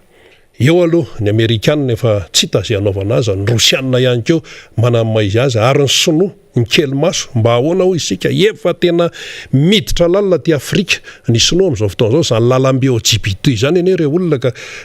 ny sinoa no manao azy ary hatramin'ny 2020 sy 2024 dia mbola ny sinoa aloha no mitatana n'lay lalambe ao a Djibouti zany mankany Addis Abeba mankany Ethiopie fa rehefa anirina ny 2020 sy 2024 de fa an'ny Djiboutiana am'izay zany fitantanana rehetrarehetra miditra lalina ny sinoa am'izao fotoana zao aty Afrika eo ihany koa ny resaka asiatika ny japonais ny Korea Atsimo ny thaïlandais ny indonésianina ny malaisianina metsinanana ihany ny australianina ny Afrika Atsimo ny brésilianina mexicaina ny indianina efa matanjaka daholo zany firenena izany am'izao fotoana zao de Frantsa nefa ao anatin'izay dia hita hoe sepitra ao anatin'ilay toe-karena maneran-tany ka mamikitra izy am'izay zavatra afaka ifikirany aloha ka tony zao misy îles éparses hoe tena taraiky zay mihitsy le izy hoe taraikiraiky tao ny îles éparses dia io mbola amikirana io na de fa piretin'ny firenena mikambana aza ary zareo amin'izao fotoana izao zany mila fatatsika tsara fa tsy hoe mandeha fotsiny amin'ny izao izy tia de hoe mipetrapetraka eo de ao sasany teny hoe ataoana fa zao ny lahatr'Andriamanitra diso be zany tsy lahatr'Andriamanitra mihitsy io fa Andriamanitra raha ny name atsika arena tsy toko tsy firoana ny îles éparses fa itsika no atao hoe miodikodina tsy fantatra eto nandritra ny fotoana maro de ararotin'ny frantsay io ny anglisy ny britanika fa niataka tao amin'ny vondrona Europeana na ny Brexit ao isika mbola atao hoe tena manahirana ny frantsay izany rehetrarehetra izany ny vondrona Europeana tompoko raha tsy misy any Allemagne am'izao de tena sahirana ao anatin'ny raharaha ninina horesana ka ny frantsay dia mamikitra amin'ireo azy ny amikirana izy indrindrandrindra amin'ireo zanataniny ireo zany aty Afrika dia isika malagasy ao anatin'izay efa manomboka efa tena hoe tonga saina kosa aloha satria raha ny tanora malagasy any amin'izao fotoana izao ny atao Antananarivo aloha no hitako amin'ny lafin'ny kolontsaina indray ty ohatrany tsy dia misy mira na karaoke any ary ohatrany tsy dia misy mira teny frantsay ny tanora amin'izao fa ira teny anglisy daholo ny rainy tanora ary vetivety dia haindry zalasy ry zavavy ka zay mpanao gazety mandehandeha ka jerena daholo any amin'izay azo jerena rehetrarehetra any dia mahatsapa hoe ira amin'ny teny anglisy daholo no ataon'ny ankizy ary ny ankizy kely raha mahay teny japonais amin'ity dessin animé ty fa hainy le ankizy kely amin'ny tsipria mihitsy tonkira amin'ny teny japonais amin'ny resaka dessin animé eo dia mahatsapa an'izany ny frantsay hoe le atao hoe le domination mondiale zay nahazatra hatramin'izay ny frantsay efa manomboka sahirana izy amin'izao fotoana izao dia izay no mahatonga azy zany mamikitra amin'izay azo amikirana ao anatin'ity raharaha ity. Mbola mitoy ihany ny fantarantsika dia hiditra eo ny député Mamy Rabendrina araka ny efa nambara teo nisy resaka koa tany amin'ny Nations Unies tany resaka hoe inona CVO resaka COVID-19 nataony amin'le hoe zava-bita sy le anisan'ny mba resana kely zay atsipy fotsiny zany izy dia tohizana rehefa avy eo anisan'ny kabary ny tenen'ny filoham-pirenena zany tao amin'ny Nations Unies ny amin'ny hoe i Madagasikara dia navita dingana lehibe mihitsy amin'ny hoe fiatrehana ny COVID-19 ary tsy misy risque contamination antsony na COVID i Madagasikara noho ny fisian'ny tambavy CVO sy ny CVO plus sy noho ny fahaizany scientifique malagasy zay zany no nytenenina fa dia ny amo zany tonga dia amin'ny maha-olom-pirenena manontany fotsiny hoe eny teo ny CVO fa nisy keo ane ny tsy nisotro CVO fa nanao vaksiny ary ny vaksiny dia tsy nasiany resaka mihitsy teo amin'ny tribune ny Nations Unies zany risque-na contamination ka iny moa zany no tenenina tany fa atsika zany no mandray an'le izy hoe ahoana moa zany no tena fipetrana tsika no mianazy fa hoe misy taremarika mivoaka ihany koa ve teto Madagasikara hoe firmarina ny olona nisotro CVO ekena hoe io le izy io misy tambavy io zany le izy fa firy no nisotro any la izy dia firy ihany koa ny atao hoe vokatsoa azo avy amin'ny vaksiny na dia nizy ary amin'ny vaksiny tany aloha zany vao nanomboka io dia ohatrany mbola naratsiana rehetra vaksiny zany tsy ohatry zao nisy mivaingana rao ny tary le resaka AstraZeneca iny nefa zao nefa tatiorina nandeha le izy inona ny problema tena nay zao dia nitsindrona AstraZeneca indro metaona na teo ary reny wawawa reny ny mifaresen-dahatra ny tsirairay aloha io na izy isotro tambavy na izy anao vaksiny na sady isotro tambavy izy anao vaksiny an'ny tsirairay tsy misy idiran'ny avy zany fa safidiny tsirairay fa le izy fotsiny hoe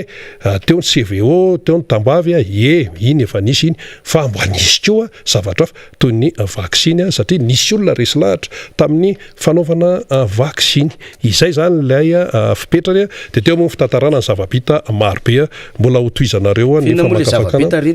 zava-bita zany dia hoe na teo aza ny corona dia Madagasikara na vita nanao hoe anao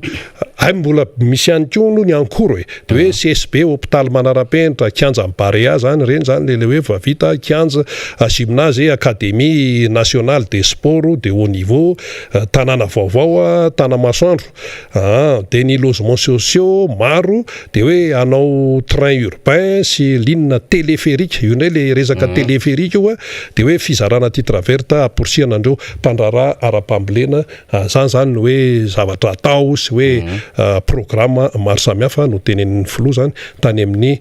firenena mikambana fa manahoana ny fiainana malagasy aloha amin'izao fotoana izao ny fidi-piainana sy ny fahasarotana maro samihafa teniteny koa izy hoe tokony mba ajanona amin'izay ty hoe fanenjehana lavareny ity fitsikarana ny firenena mahantra fa tokony maninona no côté négatif foana no tenenina ao anatin'ny resaka atao izany samy manana ny heviny ny tsirairay amin'izay rehetra izay fa dia hiditra ny député Mambrapendrina satria manana ny ambarany ihany koa izy momba ny izany raha mahakasika ny Madagasikara izany faniry. Ty CVO plus ty manko manahirana misy rehefa resahana izy ty Rina Rabemananjara satria misy olona nge tena tsy nisotro ary tsy nandrapaka akory ny an'le cellule CVO plus fa sitrany izy tamin'ny ata na ny aro tsy mikaretana zay nataon'ny Imra zay natsanga ny professeur Rakototra tsy mamanga. Sitrany izy tamin'ny fanafody Odevir zay nataon'ny Sinkiaroany nga Zaranaina Christophe Famezatso. Mety sitrany izy tamin'ny alalan'ny bômy fosa ohatra zay nataon'ny établissement JCR zany zay eny Tsakaviro. Ary mety sitrany izy tamin'ny alalan'ny ED1 zay nataon'ny nga Rakotomalala Edmond. Zany zao tena tokony resahana koa zany fa tsy mandeha amina sens unique fotsiny ny CVO no tena nahasitrana dia tsisy risque na contamination. Le risque na contamination zany de hoe tsisy atahorana amina fifindrano lay tsy mikaretana zany. Ka raha ohatra ka fantatry ny filola izy zany efa tokony vany efa ela fa tsy niandrasana an'ilay fitokanana ankianjan'ny Mahamasina na le kianjan'ny Barea na moa na le état d'urgence sanitaire raha ty fandehany ty fa na inona aloha zany resahana de zao hoe tsy de levon'ny vavon'ny flo zany le resaka vaccine kanefa na inona ihany koa toerana tsy maintsy itoerantsika eto ambonin'ny tany dia vaccine no vahaolana ary zay le nahamailo amin'ny ben'ny tanàna New York député Mambrapendrina zay eto akaiky eto tam'ilay fahatongavan'ireo délégation maneran-tany tany New York hiarika an'ity février ty satria de tena napetraka mihitsy ny arofanina sy ny fisavana ny amin'ny hoe efa vita vaccine ve reo olona tonga hanatrika février ireo. De betsaka mo ny adevitra sy ny fandresen-dahatra de nefa rano dia misy fanambarana sy misy fanazavana hoetin'ireo délégation zany tao anatin'iny adevitra mikasika an'ilay février ny firenena mikambana zay mbola mandeha izy am'izao fotoana zao ary mbola izy fanapakevitra horaisan'ireo manoloana zay. Député Mamy Rabendrina zay ny zava-misy amin'ny ankapobeny aloha resadresahana teto mikasika niny resaka tany Nations Unies fa resaka kely ihany koa tsika zany mikasika an'ilay tranga zay nahazo ny namana fahafatesana tany amin'ny zay nifonjaina tany Tsefa zany mahakasika indrindra ny amin'ny hoe fikasana amony tompona ndraiky mpanjakana ambony teto anivon'ny firenena. Mbola mananjavatra ho resahantsika raha ty resaka Nations Unies ty satria dia andresahan'ny Rina Rabemananjara teo ny amin'ny hoe reto no nyresahan'ny fanjakana tao anatin'izany fa ianao aloha na izany na tsy zany de tafaverina somatsara indray tamin'ny herinandro tafaraka tamin'ny député teto de tafaraka indray androany. Miaraba Andriamatoa Solomamoaka. Miaraba Faniry Razafy Manantany, miaraba Rina Rabemananjara, miaraba tsika rehetra ato amin'ny MBS sy ny ao amin'ny Radio Mata. Indrindra miaraba ny mpanaraka ny fandarana rehetra ary mikafaliana no iarahany eto foana ifampizaran'ny vaovao iaraka makafaka ny zava-misy ny raha-pirenena satria fatatsika efa niantony anaovantsika n'izao zavatra izao zao fandaharana manokana isan'andro izao dia mba ahafahantsika tsy ho tompotrano miono ara-bakiteny ara-bakiteny fa tsy le eritreretan'ny sasany azy amin'ny zava-misy eto amin'ny fiainan'ny firenena satria tsika dia mahita ihany koa fa misy ny zavatra takonana inina tsy avoaka dia anjarantsika no mitady azy mamakafaka dia mizara amin'ny vahoaka Faniry Razafy Manantany. Ny resaka fivoriana any amin'ny firenena mikambana ianao teo ny amin'ny manahitra Faniry dia le ahoana moa zany fatatsika tsara fa rehefa manatrika miomana anao kabary ataoko hoe ofisialy andray fitenenana amin'ny fomba ofisialy ohatry ireny ny tompona andraikitra anankiray na aty anivon'ny ambaratonga ambany ataoko hoe any amin'ny fokotany sy any amin'ny commune sy any amin'ny faritra sy ny sisa ary zany ka maika fa any amin'ny faratampony amin'ny firenena mikambana ohatran'ireny dia mazava ho azy fa misy ny fiomanana ary tsy am'ireny mihitsy no anaovana kabary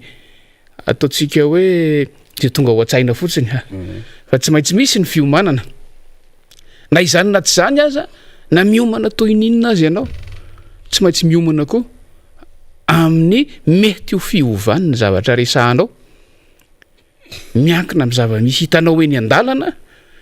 iainanao amin'ny resaka ataonao amin'ny olona mialohany andraisanao fitenenana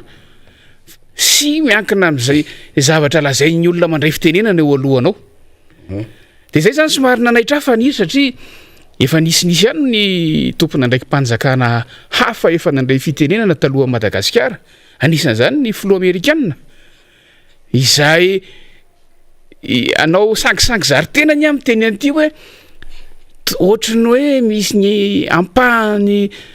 tamin'ny teny nataony raha ny fampahalalam-baovao raitsika ohatrany tena miatefa be aty Madagasikara asa ndaso nge zako jerena vetivety raha mety ho hitako ato hoe anisan'ny hoe nitenen'ny filoha amerikanina hoe nandefa afatra ho an'ny filoha rehetra mba hijerevana ny tena etaetany vahoaka misy ireo tsy misy atokona na de sakafo hoanina azy amin'ny vahoaka misy ny tsy afaka mampiana janaka ny ray aman-dreny ny elanelany eo amin'ny manana sy ny mandra resaka ara-toe-karena sy ny sisa tena zava-misy aty amintsika anie zany resahany Joe Biden zany devitema amin'ny rabe tena ohatrany hoe mietefa Madagasikara fotsiny mihitsy ny apahany tamin'le resaka misy hatraminy hoe ny fampiasana ny tafika eo amin'ny firenena anankiray ohatrany mampianatra hoe raha tsy any amin'ny tena hoe tsy fidiny tsy azo ampiasainy zany de zay indrindra ohatrany hoe manaraka ny fandarana zay resantsika eto ny izao tontolo zao zay tokoa ngamba le hoe aty amintsika masin'izao tontolo zao e de rehefa ikabary am'izay izy zay le teneniko hoe miomana izy miomana izy de alefa n'le afatra fa raha io paragrafy anankiray io de natokana ho amin'ny Madagasikara io amintsika zafady natokana ho amin'ny Madagasikara io ary natokana ho an'ny mpitondra malagasy de gagitsika fifanandrifiny zavatra ve mazava ho azy fa tsy Madagasikara rery no tany andalam-panatronana hoe tamin'ny mantra ao anatin'ny mpandray anjara fa ireo aloha rehefa mienotsika de ny zavatra nresahantsika teto miara-manonja ny zavatra ny fampizarantsika teto vokatra famakafakahantsika teto no ohatrany hoe nagnanakany inga Joe Biden angam-panahy ka nanaovany kabary ny teo anivon'ny fivoriam-ben'ny firenena mikambana de manapirofo zany rehetrarehetra zany fanira zafy manatany fa tena hoe mitombona daholo ny zavatra nyresahantsika manapirofo zany fa na ny olona ny velany any amin'ny 4 kilometatra any aza mahita fa tsy misy fametrahana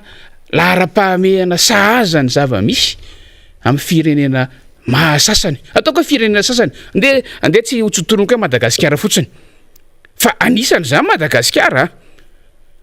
averintsika ihany le fivoriana ny raha niaraka tamin'ny ida teo reny ange ny mpamatsy vola no manasa ny tompona ndraiky mpanjakana hoe ndao ivory iara idinika ny lahara-pahamehana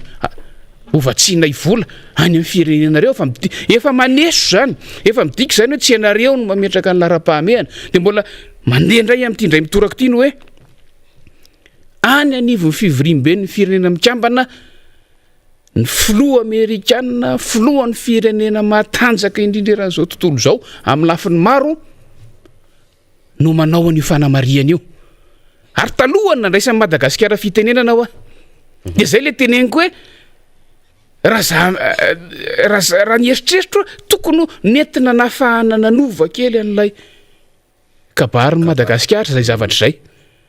fa avy eo ohatrany tsy nisy lisa hoe ohatrany tsy nieno an'le kabary ny filoham-pirenena raha ny kabary ny filoha amerikana sa tsy nahazo an'le kabary fa ny dikan'iny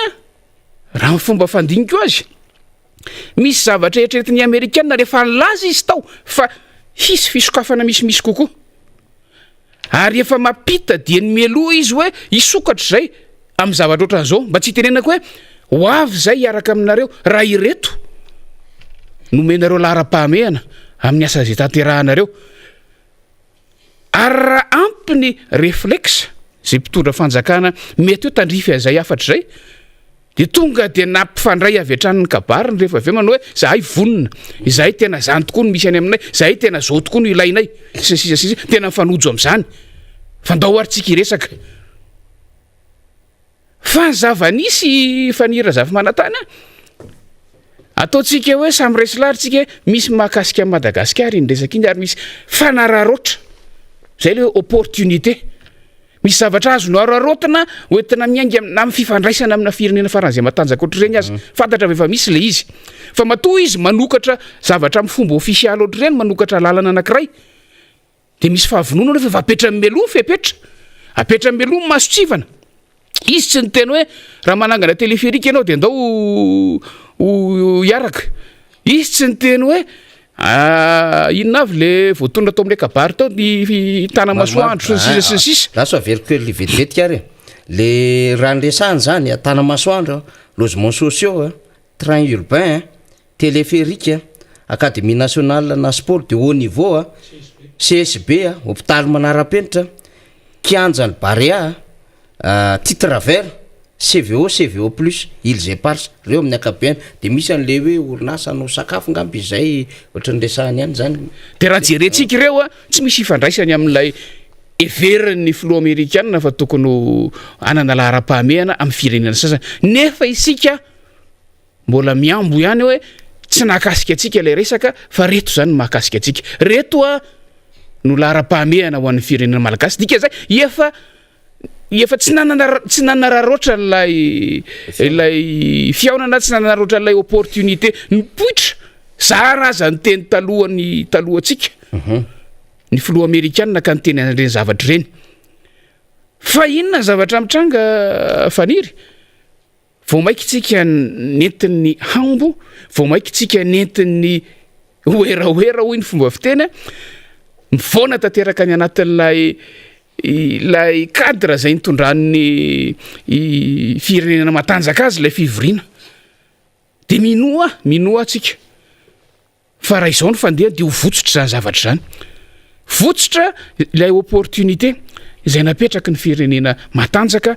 fa matoa ny teneniny reny irina amina fivoriana faratampony ohatran'ireny de misy dikany ao ary misy fahavononana atao hiaraka mba tsy tenenako hoe miteny izy hoe aty aminay miresaka amin'ny zavatra salam'izao aty aminay miresaka amin'ny zavatra salam'izao fa tsy nindrona tamin'izany tsika fa ohatrany efa miteny ny anay efa tena mandeha tsara ny anay efa tena araka ny tokony ho izy ny anay efa tena any amin'ny tonga lafatra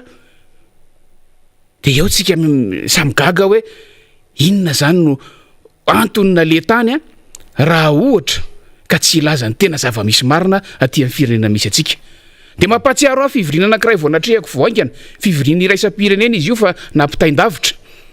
de rehefa niresaka tamin'ireo parlementaire vahiny tao de namaiky an' zareo de satria hoe aty Madagasikara mason'izao tontolo zao de ny hamantatra amin'ny atsipiriany hoe inona tokoa no mitranga amin'ilay tsy fahampitsakafo any aminareo inona tokoa ny vokatry ny fiovan'ny toetrandro any aminareo manao ahoana tokoa io vokatry ny zava-misy am'izao fotoana amin'ny hoe miaratsy ny tontolo iainana any aminareo fantatry ny olona zany firenena matanjaka niara-nivory taminay tamin'izany ary milaza ihany koa fa mahafantatra ny zava-misy aty ny dikan'izay faniry mety gaga ny olona hoe ary ahoana ary ny zava-misy hita amin'ny ainao manjery zava-misy hita amin'ny fivoriana amin'ny dingana sasatsasany to mifanohitra tanteraka natao hoe tsy mitovy amin'nylazai'ny lehibe mpanjakana rehefa any amin'ny fivoriana faratampony ohatran'ireny de gagitsika fanira zafa manantany hoe maninona ny tsy ararotina maninona ny tsy ararotina amin'ny fotoana salam'ireny sady raha tsy diso tatao anatin'ny taona vitsivitsy farany zay ny filoham-pirenena vao namonjy an'io fivoriana io fa faraparany teo saika amin'ny prime ministre nandeha tany prime ministre de aveo nampitaindavitra de aveo nampitaindavitra ararotina ny fotoana salamy zany fa tonga am'le hoe oeraoera ny lasa loha ary araka ny voalaza teo zavatra mbola ny sasany ary ange mbola ny ekibon'ny omby zay mihitsy mbola ny ekibon'ny omby ny sasany am'reo tetikasa zay tany saina isan-karazan'ireo tena zay mihitsy satria raha nefa mba vitavita ato manko zao le izy tsy manapaka ny teny député mamrabe indrina ny CSB zay zany zao efa hoe efa misy vita efa hitantsika io de manatsara de ny hôpital manara-penitra ino moa zany aloha petaka ihany le manara-penitra fa zay mba azoazo le fanjakana de resaka kanja io moa zany tena entiny amin'ny sehatra rehetrarehetra mihitsy na vita kanja ary le kanja resana de hoe aty amin'ny Oceany Indiana misy kanja lehibe sy tsara zay manko le tsy Afrika tsondray lolo izy fa natao hoe aty amin'ny Oceany Indiana le tsy nanana kokoa ye de le titre vera zany le mizaratra tany ho an'ny tatsa zany a de misy le CV plus zay ngeny tena hoe zavatra tena nataony fa raha iverenantsika le izy député membre be indrindra ny tena tany saina teo de le hoe projet en cours ary zay koa le nyresahanao teo ino Tanamasoandro ne mbola tsy miainga le eria tsy mahabe omby eny mery-tsy atosika le voatosika izy tato aminareo tato misy anao tato Ambodratrimo tato Ambotra Manjaka député membre be indrindra de lasa ny mery-tsy atosika les logements sociaux resana mifampanantenana tamin'ny propagande hoe 50 000 logements sociaux zany hoe 7 isan'andro no tokony atao de mahita ve tsika hoe efa misy anjany ve maly nahita article zay faniry hoe 700 zany zao vita tsy azoko hoe ahoana eny tsy maninona raha misy 700 any fa 700 amin'ny 10 alina roa taona sy tapany mahery zay nefa telo taona 700 amin'ny 10 alina zany zay zany zao aloha atao ohatran'izay satria sody zay koa mahafalifaly fa leo amin'le ivato aloha 30 mahery kely satria immeuble anankisiviny ao le ivato tenentsika zay le ty amin'ny tsara sotra de train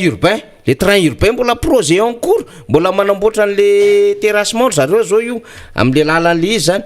téléphérique mbola vonsoiniavina mbola tsy ampy herinandro zay io le nyresahany io Académie nationale des sports de haut niveau io mbola lancement ny resahana tany amin'ny kanja mahitsy mbola any Ambodratrimo any aminao koa nge misy an'izany député membre be tany le izy no nyresahana hoe anakana zao de Nicolas Dupino asaina miandraikitra an'le izy mbola projet zany fa mbola tsy fantatra hoe aiza sy aiza moa sy ahoana nanaovana azy le orinasa lehibe zay mety hanodina ara-tsakafo anampy mbola tsy hitatsika zany projet en cours nentina tany amin'ny akamarony fa le zavatra ndresahana vita le CSB le asa normal daholo zany io resahana io agafa toko hoe parenthèse kely fotsiny zay député membre be indrindra manampy an'le fanazavanao zany fa rehefa tena dinihana le izy de inona moa le zavatra ngeza be nisongadina tany amina sehatra iraisam-pirenena ngeza be ohatrindreny ohatran'izany le kabary entin'le filoha etreny mbola mieritreritra zany président hoe mbola mikabary eto Madagasikara izy zay nge amin'ny eritreritra fa tsy mikabary eo amin'ny sehatra iraisam-pirenena izy ka misy zavatra ngeza be fa tokony efa karoana any anatin'le fiona le fanaroatra na le opportunité de etra mbola miteny izy hoe efa paradisa nge Madagasikara nefa le filoha amerikanina melohana azy miteny hoe zay mahasony vahoaka ny ataonareo de raha mahasony vahoaka jerevantsika hoe Tanamasoandro 600 millions de dollars ave mahasony vahoaka logements sociaux reto eo ihany nefa iza no atakatra an'izany train urbain ny téléphérique devitra be mihitsy ny tony kanja fanaovam-baolina tsy mahamasony tony voloatrinina zany no very ao anatin'izay zay tokony mahasony vahoaka zay nefa hoe misy vahoaka tsy mihinan-kanina de le filoha manko tam'le kabary ny député membre be indrindra de hoe matetika zavatra ratsy foana tazanareo amin'le aty Afrika na le misy anay na côté négatif ka ahoana ro moa tsy ho resahan'ny olona hoe côté négatif ako ny pamara miady mafy amin'le resaka hanohanana any atsimo amin'izao fotoana zao ny pam mbola mangataka exonération ahafahana mampiditra fitaovana marobe amonjena an'le vahoaka any atsimo ny eo anivon'ny UNICEF mbola manao ny entsio zavatra mbola isika ny amin'ny alalan'le vahiny mpiara-miasa amitsika no manafatra an'ilay ambulance ary fomba ambulance ary nge avaratsika miaraka an'le vahiny angatandrareo exonération amitsika nitetika asa rehetrarehetra de mbola le vahiny daholo de ahoana tsy resahany ka le vahiny Médecins Sans Frontières zao miasa mafy any amin'ny faritra atsimo any de zareo manana ny ratsanany ivelany any de zareo hoe zany tsy anao tatitra ka ianao tsy manao de ny olona manao de izy manao tatitra de lasa hafahafa eny hoe côté négatif fa rehefa ohatra zay nitadiavy le fanjakana de aleo le fanjakana zany tsy mamesehatra mihitsy amin'le vondrony raisam-pirenena fa le fanjakana ihany manao ary io moa efa tenina tany atsimo nosy tany amin'le hoe nangataka sy ny tolora antsika hatramin'izay tamin'ny sehatra raisam-pirenena fa hanova pejy manokana amin'izay tsika de tsika nanao de ataovy ary le izy de tsisy miresaka tsony tsika eo amin'ny sehatra raisam-pirenena fa raha ohatra ka mbola misehatra foana ireto rantsany ny sehatra raisam-pirenena reto de tsy maintsy voaresaka tsika ary dia avoaka ny Gaël Bourgia foana le vavao hoe nisy ninana ka hoditra zay avy efa nanovana kapa tany atsimo satria ohatrohatran'iny manko letrany tsy de levolevony vavony le fitondram-panjakana satria ianao tsy manao ianao miatehatra ny vahiny ny vahiny tsy maintsy manao tatitra ny tatitra tsy maintsy atsoratra antsary ary amin'ny alalan'ny vidéo de lotsika ianao raha ohatra ka hitan'ny olona de pite mamirabe indrindra de eo ny olona gaga hoe fa inona marina ara zany inona ny tena marina amin'ny zava-misy amin'ny Madagasikara de mipetraka fanontaniana hoe ahoana no ahafahana manampy amin'ny Madagasikara amin'izay zavatra zay fa isika faniry no tsy mahay manararoatra zay ny tiako aviana tamin'iny resaka kabary tany amin'ny firenena mikambana iny akoatry ny efa voalaza antsika teo hatramin'ny maraina moa fa io mbola tantara mitohy mbola mitantara mitohy io ohatra fotsiny hoe anisan'ny tsika tia toerana mahalala hoe lahara-pahamehana anisan'ny marary ny olona amin'izao fotoana izao ny vidim-piainana amin'ny ankapobeny tamin'ny herintsika teto de nanomboka ny resaka tsy kelikely momba ny PPN vidin'ny PPN izay nanaova ny fanjakana baiko midina ho amin'ny tompona ndraikitra isaky ny ministera zay voakasika ny amin'ny itadiavana vahaolana mitombo ihany le isan'le andro ty fanira zava-manantany 3 andro nomena tamin'ireny efa hoenina herinandro tsika zao raha tsy diso fa tsy mbola mahita tsika hoe takininona ny vokatra zay zavatra zay eo amin'ny fiainan'ny vahoaka amin'ny ankapobeny de raha nyresaka PPN tsika tamin'izany de hoe tsy ny PPN ihany no ilain'ny vahoaka ahoana moa zany tsy ny sakafo andavanandro ihany natao PPN fa le charge fixe amin'ny fiainana andavanandro ny vahoaka rehetrarehetra anisan'ny mampijaly ny vahoaka amin'izao fotoana izao ny resaka angovo sy rano ity faniry sirina tena zany hoe tehiteny hoe mampanampy tsofina kanefa tsy hotapenana ny sofina satria ilaina le feon'ny vahoaka de ampitaina fa tena faran'izay mampijaly ary nefa tena fototry ny fiainana anisan'ny teny filamatra resahana foana isaka miresaka ny rano hoe aina ny rano kanefa aiza ny rano amin'izao fotoana izao aiza ny fitantanana ny rano amin'izao fotoana izao aotra tanteraka misy compteur-an-drano avy amin'ny jirama efa 3 taona tsy mihodina na jirama raha tokony ho tonga saina efa maninona tiny tsy misy vola aloha mihitsy satria tsy mihodina 3 taona mahery zava-misy iainana zany kanefa le orinasa izay natao amokatra an'le izy tsy mivadika atidoha amin'le izy tsy marary andoha amin'le izy ary tsy mitady zay vahaolana fa de hoe avelao ao fotsiny ny resaka jiro sy ny angovo moa efa tsy resahana tsony ka raha iresaka an'izay tsika efa niry androany de misy endrika maromaro afahantsika mitondra ny fanadihadiana sy famakafakana sy ny resadresaka momba an'io sy ny tatitry ny feo avy any amin'ny vahoaka any misy endrika maromaro satria amin'ny maha-orinasa ny jirama de manana sata anankiray izy fa orinasa-panjakana azy fotsiny kosa nefa de manana sata hafa ihany koa izy ary amin'ny mampamokatra jiro sy rano azy zay filan'ny vahoaka amin'ny andavanandro de manana sata hafa ihany koa izy de andeha ho resahantsika ireo endrika ireo fa amin'ny maha-orinasa azy de mazava ho azy fa natsangana izy natao hitady tombony natsangana izy natao ikirakira sy amokatra n'ireo zavatra fokarin'ireo dia ny jiro sy ny rano ary natsangana izy natao amin'ny fahafahampo mpanjifa satria misy manjifa ireo ny mampiavaka ny jirama amin'ny orinasa hafa sasany za tsy hiteny hoe amin'ny sehatra asan'ny angovo sy ny rano fa amin'ny orinasa amin'ny ankapobeny de izy tsy misy mpifaninana zay le atao hoe monopole tokony hoe raha raisitsika zany izay zava-misy iainana ny jirama zay ny orinasa ny jirama de tokony afaka manara-po amin'izay tiany atao ny jirama amin'ny fiatrehana ny fitrandrahana ny asany na lay exploitation an'lay sehatra asany amma tsy misy mpifaninana aminy ary tokony hoe izy rery manana ny tsena ao anatin'izay zavatra zay marina fa nisy ihany ny endrika sasany hoe anaovana affermage et siro misy contrat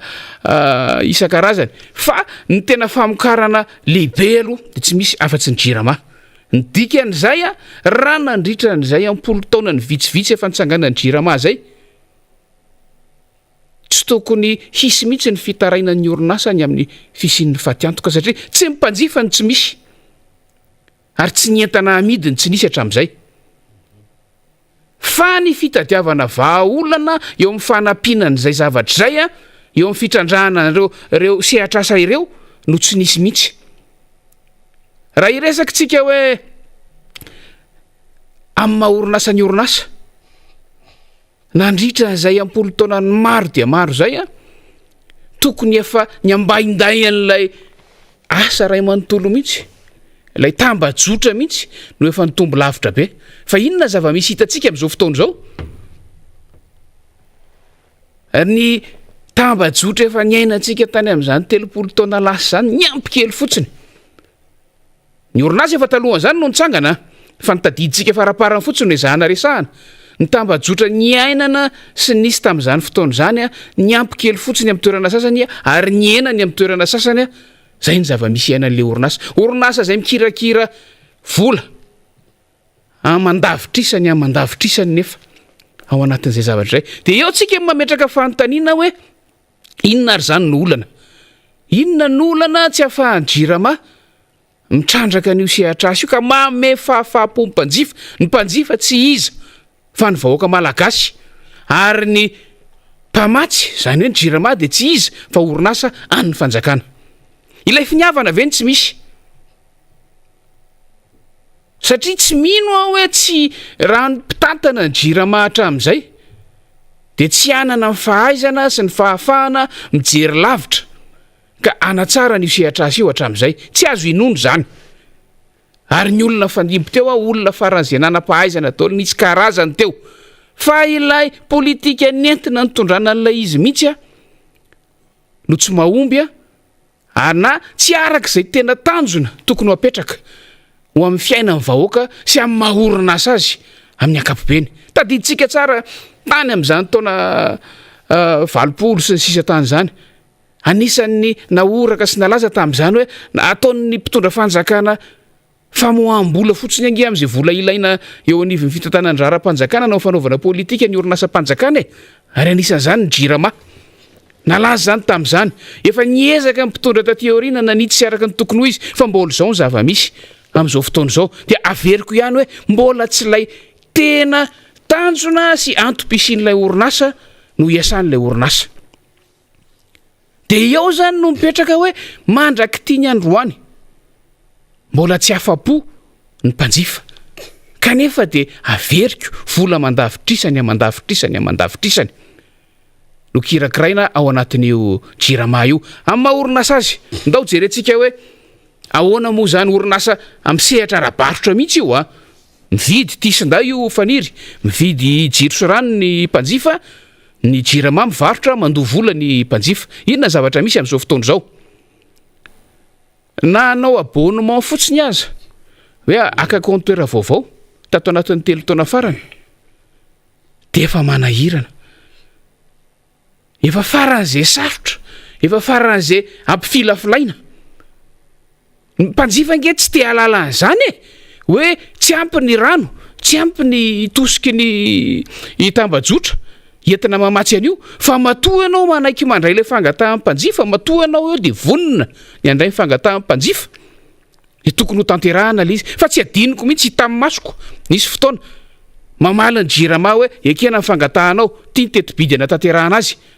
fa misy fepetra sy fanomeza toky engagement tsy maintsy soniava amin'ny mpanjifa ny amin'ny hoe tsy hitorony jirama raha misy olana mitranga zany ve de ho azo ekena hita amin'ny masoko zany ve de ho azo ekena hoe tsy hitorony jirama raha misy olana aoriany fa fampidirana an'le izy de ataontsika hoe mandeha zany le izy ho an'ireo olona efa manana ny jiro sy ny rano de mividy ireo olona ireo fa ny tena tiako iaviana amin'ny resaka androany. Ny androany aloha dia anomboantsika nyity resaka ty fotsiny tsy vitantsika eo anatin'ny émission anankiray ny resaka jirama satria mizahatra miova sy vaovao foana isan'andro. Fa ny tiako anomboana azy dia ilay fanovana faraparany tatoato izay miteraka fahasorenana eo amin'ny mpanjifa sy olom-bavam-bahoaka amin'ny resaka eto. Ary ny mpanjifa dia ny vahoaka dia mampita an'izay eto. Tao anatin'ny taona farany dia lasa lamody ty auto relevé ty. Tsy azontsika mihitsy hoe inona mahatonga an'izany. Efa nahasorena aloha taloha le mieritreritra hoe rehefa very ny tarby ny fil ny jirama ny câble rehetra izay any amin'ny poteau sy ny sisa sy ny sisany dia lazaina fa ny vahoaka ny tompona andraikitra, lazaina fa ny mpanjifa ny tompona andraikitra, lazaina fa ny mpanjifa no tokony hiaro an'ireny zavatra ireny. Kanefa rehefa misy olana eo amin'ny tambajotra dia lazaina fa ny any aorian'ny compteur ihany no an'ny vahoaka, ny any aorian'ny compteur ihany no an'ny mpanjifa, fa ny any alohan'ny compteur an'ny orinasa. Na reny fotsiny ara dia fa mahagaga sy mahasorena sy mahakivy eo amin'ilay fifampirarahana ara-barotra misy eo amin'ny orinasa jirama sy ny mpanjifa. Fa vao maika ny ampy an'ity auto relevé ity izay mahagaga mihitsy satria amin'ny maha-orinasa azy manana ny teti-bolany, manana ny organigrammany, manana ny rafitra iasany ny orinasa ny jirama ary manana mpiasa miasa ao aminy. Ary hatramin'izay dia andraikitry ny mpamatsy, andraikitry ny fournisseur, andraikitry ny jirama izany raha zany fa nira Zafimanantany sy Rina Rabemananjara. Fasahan'ilay mpitatana ny jirama tato anatin'ny taona farany no namadika ny resaka fifanarahana ara-barotra. Ataoko hoe tsy nisy fanovana koa raha teo amin'ny fifanarahana fa tonga dia tikano tsy tikano fotsiny hoe io anjaran'ny mpanjifa indray ny makan'io sy mandefa an'io makany amin'ny jirama. Dia mipetraka amin'ny fanontaniana hoe fa inona fotsiny moa zany sisa nataon'ilay jirama?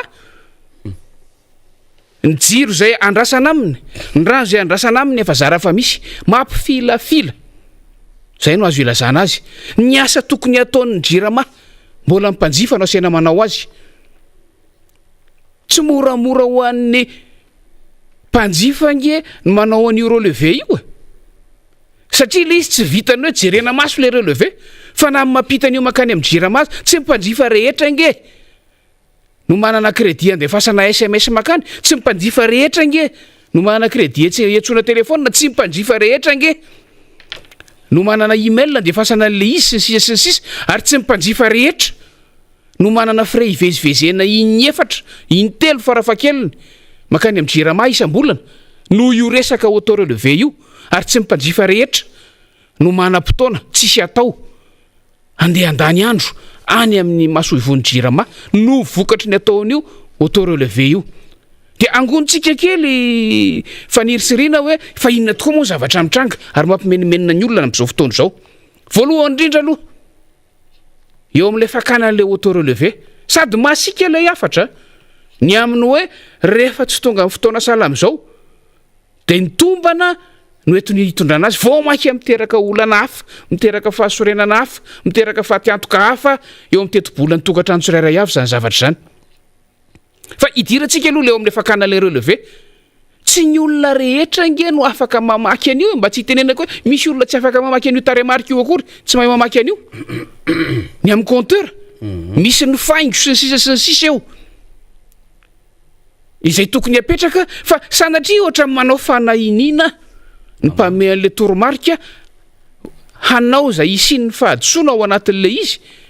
mba hidirana any amin'ny tikano tsy tikano ao anatin'ilay resaka. Inona mitranga amin'izay zavatra izay? Fatatsika tsara fa rehefa mifandiso faniry anarivo ny farafahakeliny ny elanelana sy ny fahadisoana ao anatin'io. Ny folo faingo roa tsy hitovy amin'ny 200 mihitsy. Tsy hitovy mihitsy zany. Ny folo faingo roa zany amin'ity volana ity mety ho tafakatra 5 faingo roa amin'ny volana ambony. Ny elanelan'ireo firy 5. Fa ny 200 amin'ity volana ity vakina 250 amin'ny volana ambony.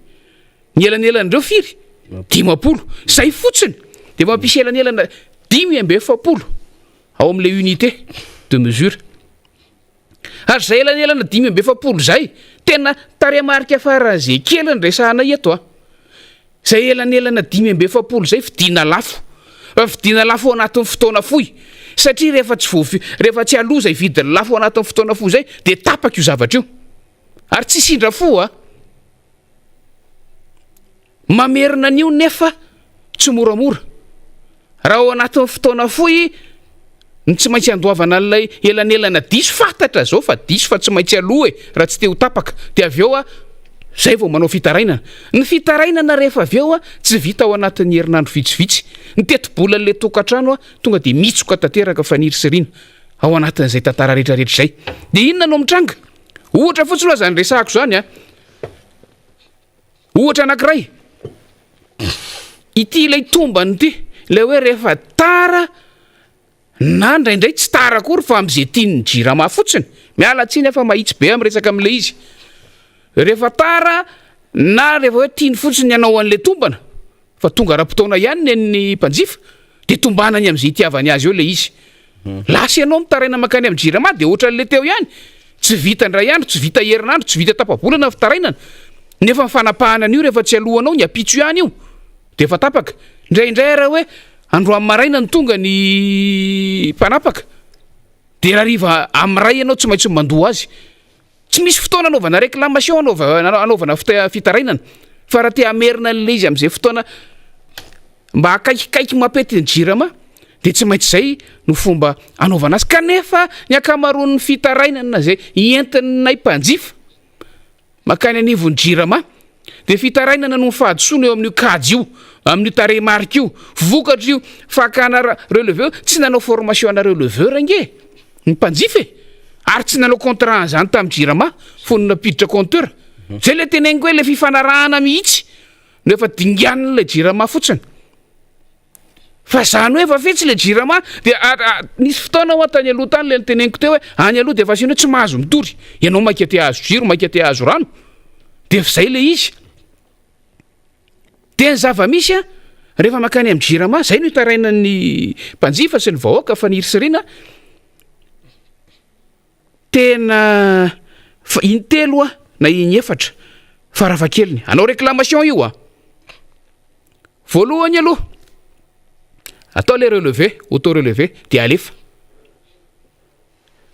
taloha rehefa lasa ny auto relevé de misy manatitra any aminao ny facture fa tatoato tsisy manatitra any aminao tsony ny facture ny dikan'izay raha tsy te ho tary ianao amin'ny fandoavana an'izay taremarika voalaza anaty facture de mizakazaka makany amin'ny jirama aloha ndray mandeha zay maka facture raha ohatra ianao zany efa ilay tsy afaka mandefa amin'ny SMS tsy afaka mandefa amin'ny telefona tsy afaka mandefa amin'ny email de dianao voaloha makany amin'ny jirama manatitra le auto relevé dianao faharoa makany maka facture mahita le facture ianao tsy araka ny eritreretanao azy tsy araka ny tokony ho izy sisa no lay tsy fahaizanao an'le tsy azony jirama omena tsiny ny mpanjifa rehefa tsy mahay maka an'io tsy asan'io tsy niofanany fa io anao vao mahita hoe nisy tsy nety le izy na zany fahadosoana noho ny tsy fahaizan'le mpanjifa zay averiko fa tsy azo anomezana tsiny ny mpanjifa na fahadosoana avy any amin'ny jirama lasa ianao miverina fantelo makany amin'ny jirama manao réclamation de araka ny teneniko teo hoe rehefa manao réclamation ianao mitaraina tsy vita eo no eo io fa mbola tantara lava be miverina any amina service isan-karazany de eo anao zany tsy maintsy manapa-kevitra hoe tsy maintsy alohaloha lay facture diso ary nisy fotoana faniry samy matadiditsika nisy fotoana tamin'ny ovan'io tarifa optima zay iainana am'izao fotoana zao io nisy fotoana anjatony sahana rivo ny facture tena nyaikeny jirama fa diso fa za mbola misy mpanjifa miresaka amiko am'izao fa mandrakitiny androany mbola tsy voaonitra reny zavatra reny de makany amin'ny jirama anao zany manao réclamation rehefa tsy andrinao le fotoana tsy hoe tsy andrinao fa satria tsy maintsy alohanao le facture mba tsy ho tapaka ny jironao de makany amin'ny jiraverina any amin'ny jiramano mandoa facture tsy fidiny mandoa facture tsy ny laninao mandoa ny vola tsy ny jifainao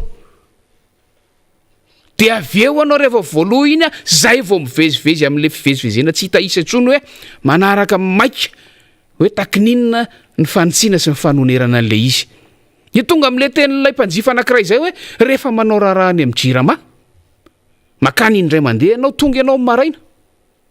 fa eo anao ny atoandro mbola tratra eo anao ny tolakandro ary mety mbola iverina anao ny apitso sy rafaka apitso de rehefa makany amin'ny jirama raha piasa teny ianao tonga de efa mienina ny asanao raha piasa amina orinasa ianao tsy maintsy maka congé isam-bolana ianao zany maka andro vitsivitsy fa tratran'io problème io maka congé andro vitsivitsy a mihera amin'ny mpampiasa entina anaovana raharaha any amin'ny jirama fotsiny inona ny olana akoatr'izay zay ny olana zay iaina amin'ny mpanjifa andavanandro fanirisiriana izay efa tsy zakan'ny olona tsony alao resahana amin'ny vantany eto mihitsy hoe ampikosa zay alao a samy mitanany andraikiny amin'ny mpamatsy sy amin'ny mampanjifa azy ny tsirairay ary omeo fahafahapony vahoaka ity resaka délestage sy ny sisa sy sisy ty mo efa tsy hitatsoa fotrany efa tafiditra ao anatin'le fiainan'le jirama ohatrany tsy problema itsony maheno an'le izy indraindray kanefa ho an'ny olona sasany indrindra zay tena miaina amin'io tiako tenenina hoe miasa ny asa sy ny fotom-pivelomany mihitsy no mifototra amin'ny angovo sy ny rano de tena miatra manaina ary ny miiba tanteraka ny compte-pitantanana amin'ireny asa ireny ka eo zany tsika mijery hoe fa inona marina raha moa zany no mahatonga ny jirama manao fanapahan-kevitra izay tsy mifanaraka amin'ny asa ara-barotra sy amin'ny fifanarahana ara-barotra misy sala amin'io de gaga tsika raha ohatra zany zay jerentsika mandoa vola daholo ihany ange le mpanjifa arak'izay faran'izay tratrany a na de fatapoko fatapirenena fantatry ny jirama fantatry ny mpanjifa zao aza fa diso ny taremarika miditra ny vola zava-misy nefa menimenina mpitantana ny jirama ty ambadika hoe betsaka ny tsy mahalo facture de rehefa jerena rehefa ataotsika fanadiadiana de tsy ireo le mpanjifa madinga zay nitambatambatra de lasa be deaibe vitsy am'ireo ihany a ny tsy mahalo noho ny efa tsy fidiny aminy tsy andoavany an'le izy fa ataotsika hoe ireo le gros client na leo mpanjifa vavety tafiditra ao anatin'izany ny orinasa vavety tafiditra ao anatin'izany ny sehatra eo amin'ny rafim-panjakana sasany tafiditra ao anatin'izany ireny tetikasa ngeza be izay mitroka angovo amin'ny fanatanterahana azy ireny de mipetraka amin'ny fanontaniana fanirisiriana hoe eo amin'izay le hoe misy madinika sy ny vavety fa iainantsika zany hoe ho an'ny mpanjifa tokatrano madinika isan-karazany vao tarandroa andro tara herinandro raha ela indrindra ny fandoavana an'io facture io tonga de tapaka araka ny voalazako teo de mamerina azy mazana be fa sika mahalala andeha tsy ho resahako ny ministera sasany a ny rafim-panjakana sasany a fa andeha reo orinasa sasany a no asitsika resaka kely tsika mahalala fa misy ireo gros client izay mandany hatrany amin'ny anjato tapitrisany ariary isam-bolana ka manana olana amin'ny fandoavana azy mbola afaka mifanaraka amin'ny jirama amin'ny fifanarahana moramora any ambadika any ny aminy hoe tsy ho tapahana fa avela hitombo moramora ao le trosa fa aloha amin'ny fomba hitsy aloha amin'ny fomba zaroa lay zavatra misy zany faniry de ilasa ireo mpanjifa madinika ny vahoaka malagasy no mizaka ny jeran'ny aina ao anatin'le izy zay faniry sirina raha ohatra ka ampidiritsika tsy kelikely manomboka androany momba n'io resaka jirama io fa mafy mahazo ny vahoaka amin'io mafy mahazo ny mpanjifa amin'io fa sady efa mandoa vola no mbola manao ny asany no mbola tsy afa-po amin'ilay prestation no mbola mandoa mbola manetsina ny lavaka zay ataon'ny sasany anipazana teny zao sahady fa ho avy sika amin'ny fidirana lalina ary amin'ny antsoantso ny amin'ny hoe ain'ny vahoaka andavanandro tafiditra ao première nécessité an'ny vahoaka io ka tsy tokony hanaovana antsirambana ho avy fotoana ijerevantsika hoe sahaza sa tsy sahaza tafiditra ao anatin'ilay tena hoe vérité de privé io tarifa zay mipetraka amin'izao fotoana izao io aradrariny io sa tsy aradrariny ary ahoana ny tena zava-misy sy fomba hitantanana ny jirama io mazava tsara mihitsy zay fanazavana netiny solom-bavamboaka mahamira be ndrena zay sombiny raha nambarany teo fa mbola hidirantsika amin'ny antsipriany zany amin'ny fotoana manaraka zay fa mampikaikaiky ny olona misy ty jirama ty ary ohatrany hoe mikarama ho an'ny jirama le vahoaka malagasy zany raha ny zava-misy am'izao fotoana zao satria lay karama dia tsy mahaleo lay lasa le volany jirama zany le sara amin'ny facture ny jirama no betsaka no le karama miditra ao anaty natokantrano ray nefa ny fandaniana dia tsy miova ho an'ny tokantrano zany nge ny zavatra mahagaga miteresaka jirama ty mampiasa mety fahitalavitra de mampiasa jiro mety takamorona telo de mandefa radio misaritra telefona tsy miova amin'ny fandaniana fa rehefa tonga le karazana facture no le antony marobe ny resany député Mamirabe Ndrina teo dia miakatra lay facture zay alefa ny jirama avy any de rehefa tonga eo an-tanana lizy satria mba te hanana hazavana le tokantrano mba te hijery fahitalavitra sy ny sisa de voatery tsy maintsy mitady fanampin'ny vola ambony ny karama raisina sy ny vola piditra ao anatin'le tokantrano lay raim-pianakaviana sy rem-pianakaviana satria mitombo lay charge fixe ndresany député Mamirabe Ndrina teo tafiditra ao anatin'ny charge fixe mihitsy ny jirama ny écolazy ny mpianatra tafiditra ao anatin'ny charge fixe zany resantsika zany ihany koa de lasa miteraka fahavoazana ao anatina tokantrano izy ka tsy maintsy resahana ohatran'izay le izy satria raha tsy resahana le izy dia manaiky fotsiny eto ny rehetra hoe zay tiany jirama atao io am'izay mety ilany jirama n'lay fikitihana vola mpanjifa de zay ngamba mety mahafaly ny mpitatana ny jirama am'le hoe teo aloha dia 2000 milliards d'ariary ny trosan'ny jirama fa ankehitriny izy de efa 700 000 milliards d'ariary zany hoe 3500 milliards de FMG de faly le jirama ahoana moa ny ahitany jirama am'zany zay subventionnena mandoa an'le elanelan'le trosa am'le fournisseur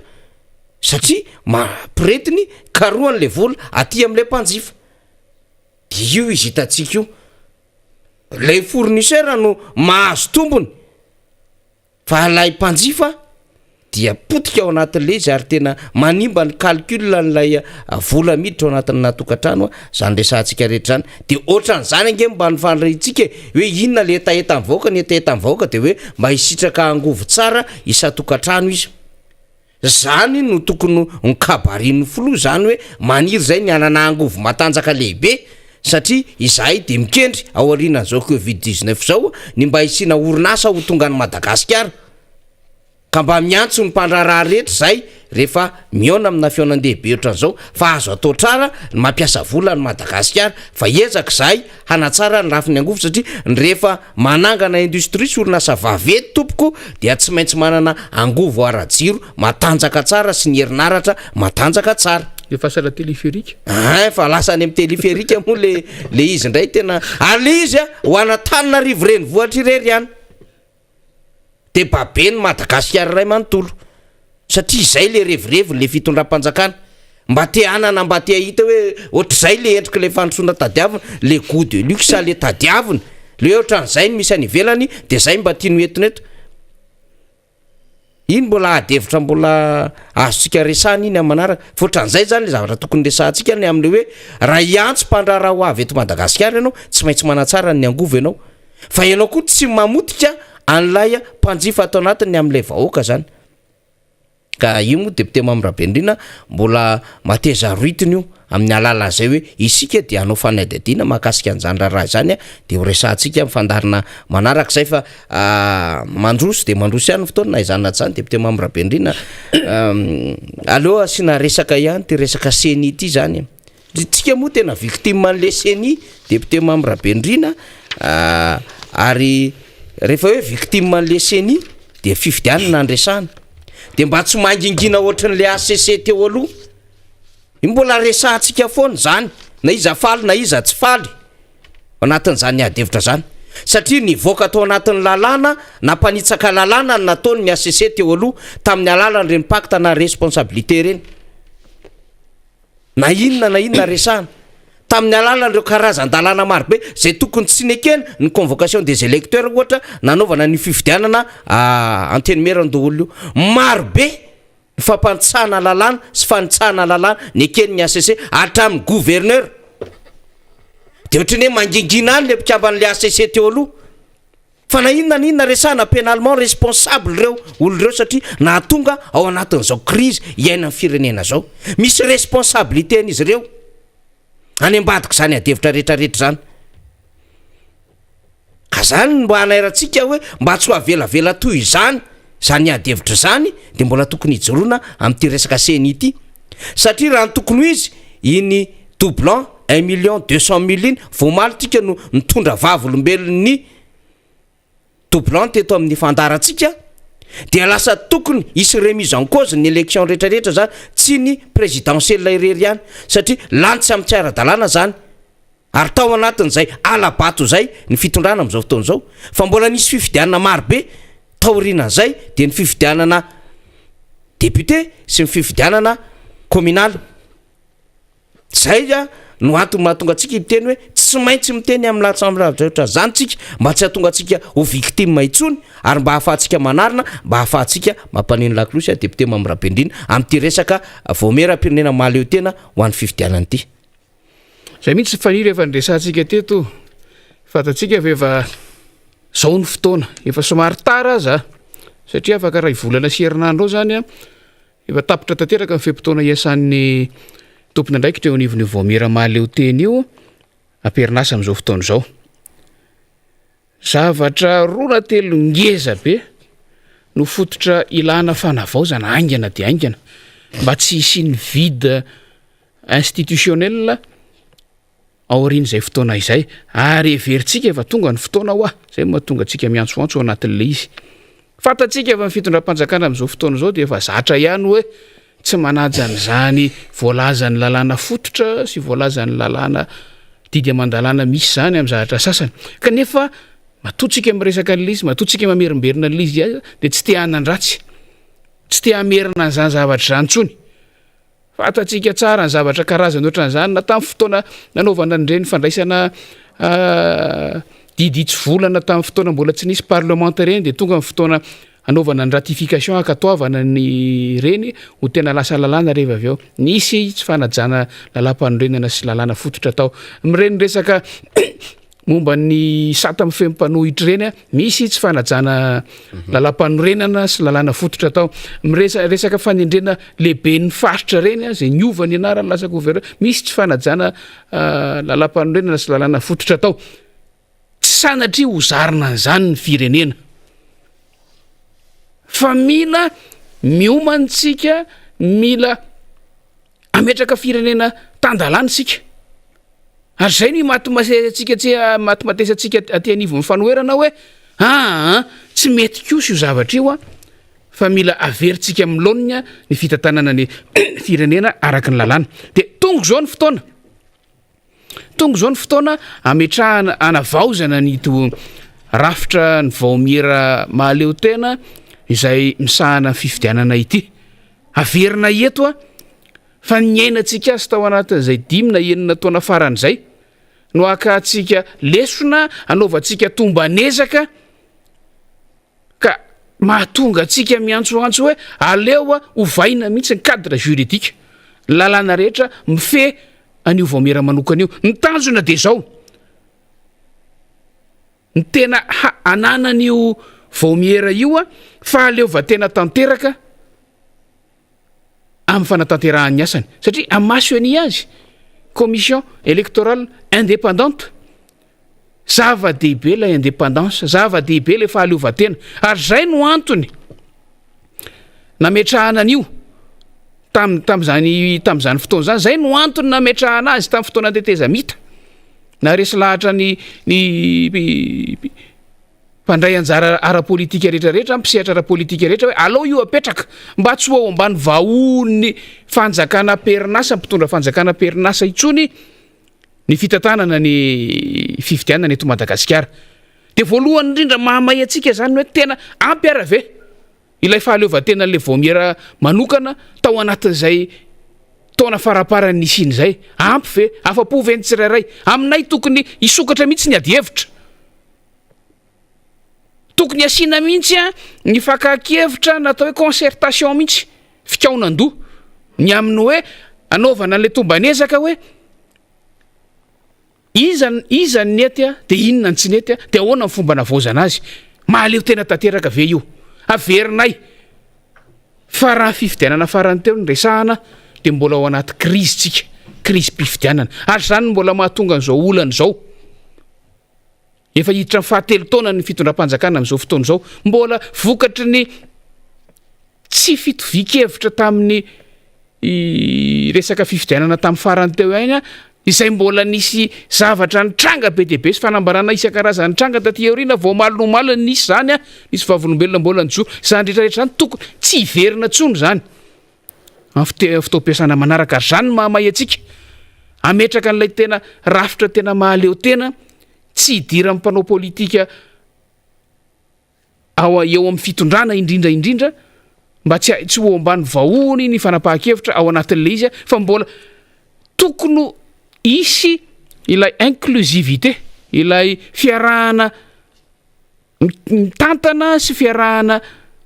mijery zay tokony hitondrana ny fifidianana ao anatin'le izy. Tsy ahivitsika vetivety Rina sy Faniro hoe fa inona avy tokoa moa no firafitra io seny io. De misy ny rafitra maharitra, misy ny rafitra tsy maharitra. Ny mpikambana maharitra ao anatin'io de efa nresahantsika teto fa olona sivy. Misy ray avy amin'ny fiadidinan'ny repoblika,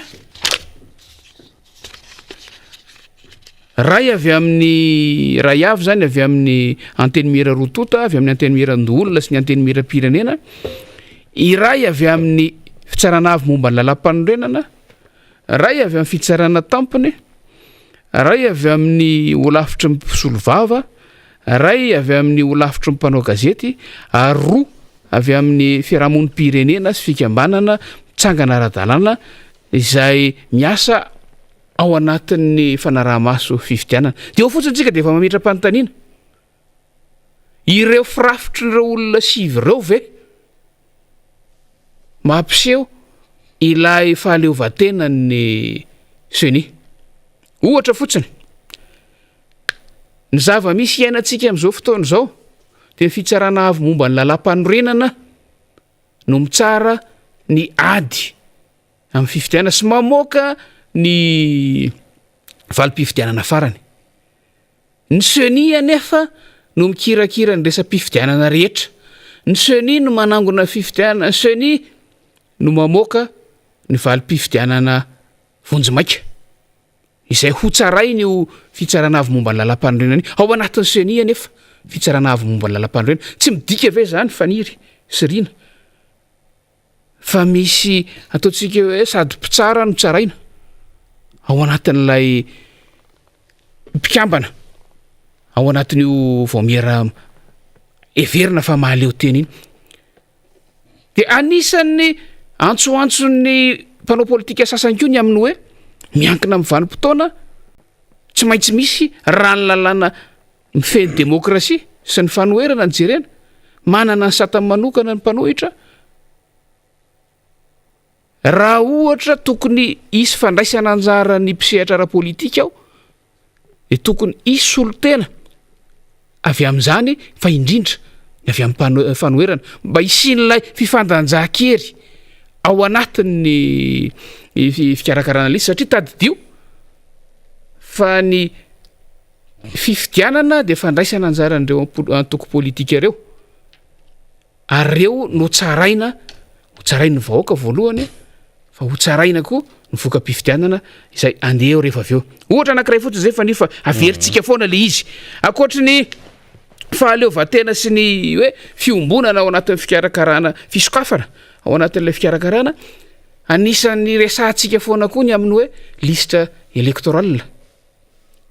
zay na be resaka za tsy verina amin'ny resaka doublon tsy doublon tsony fa na io resaka fikasan'ny fitondram-panjakana hampifidiny any velany io aza ho any diaspora zany malagasy monina ny velany de mila anivana an'io resaka liste elektoral sy lalàna ny feny fanatanterahana ny fifidianana io ka zay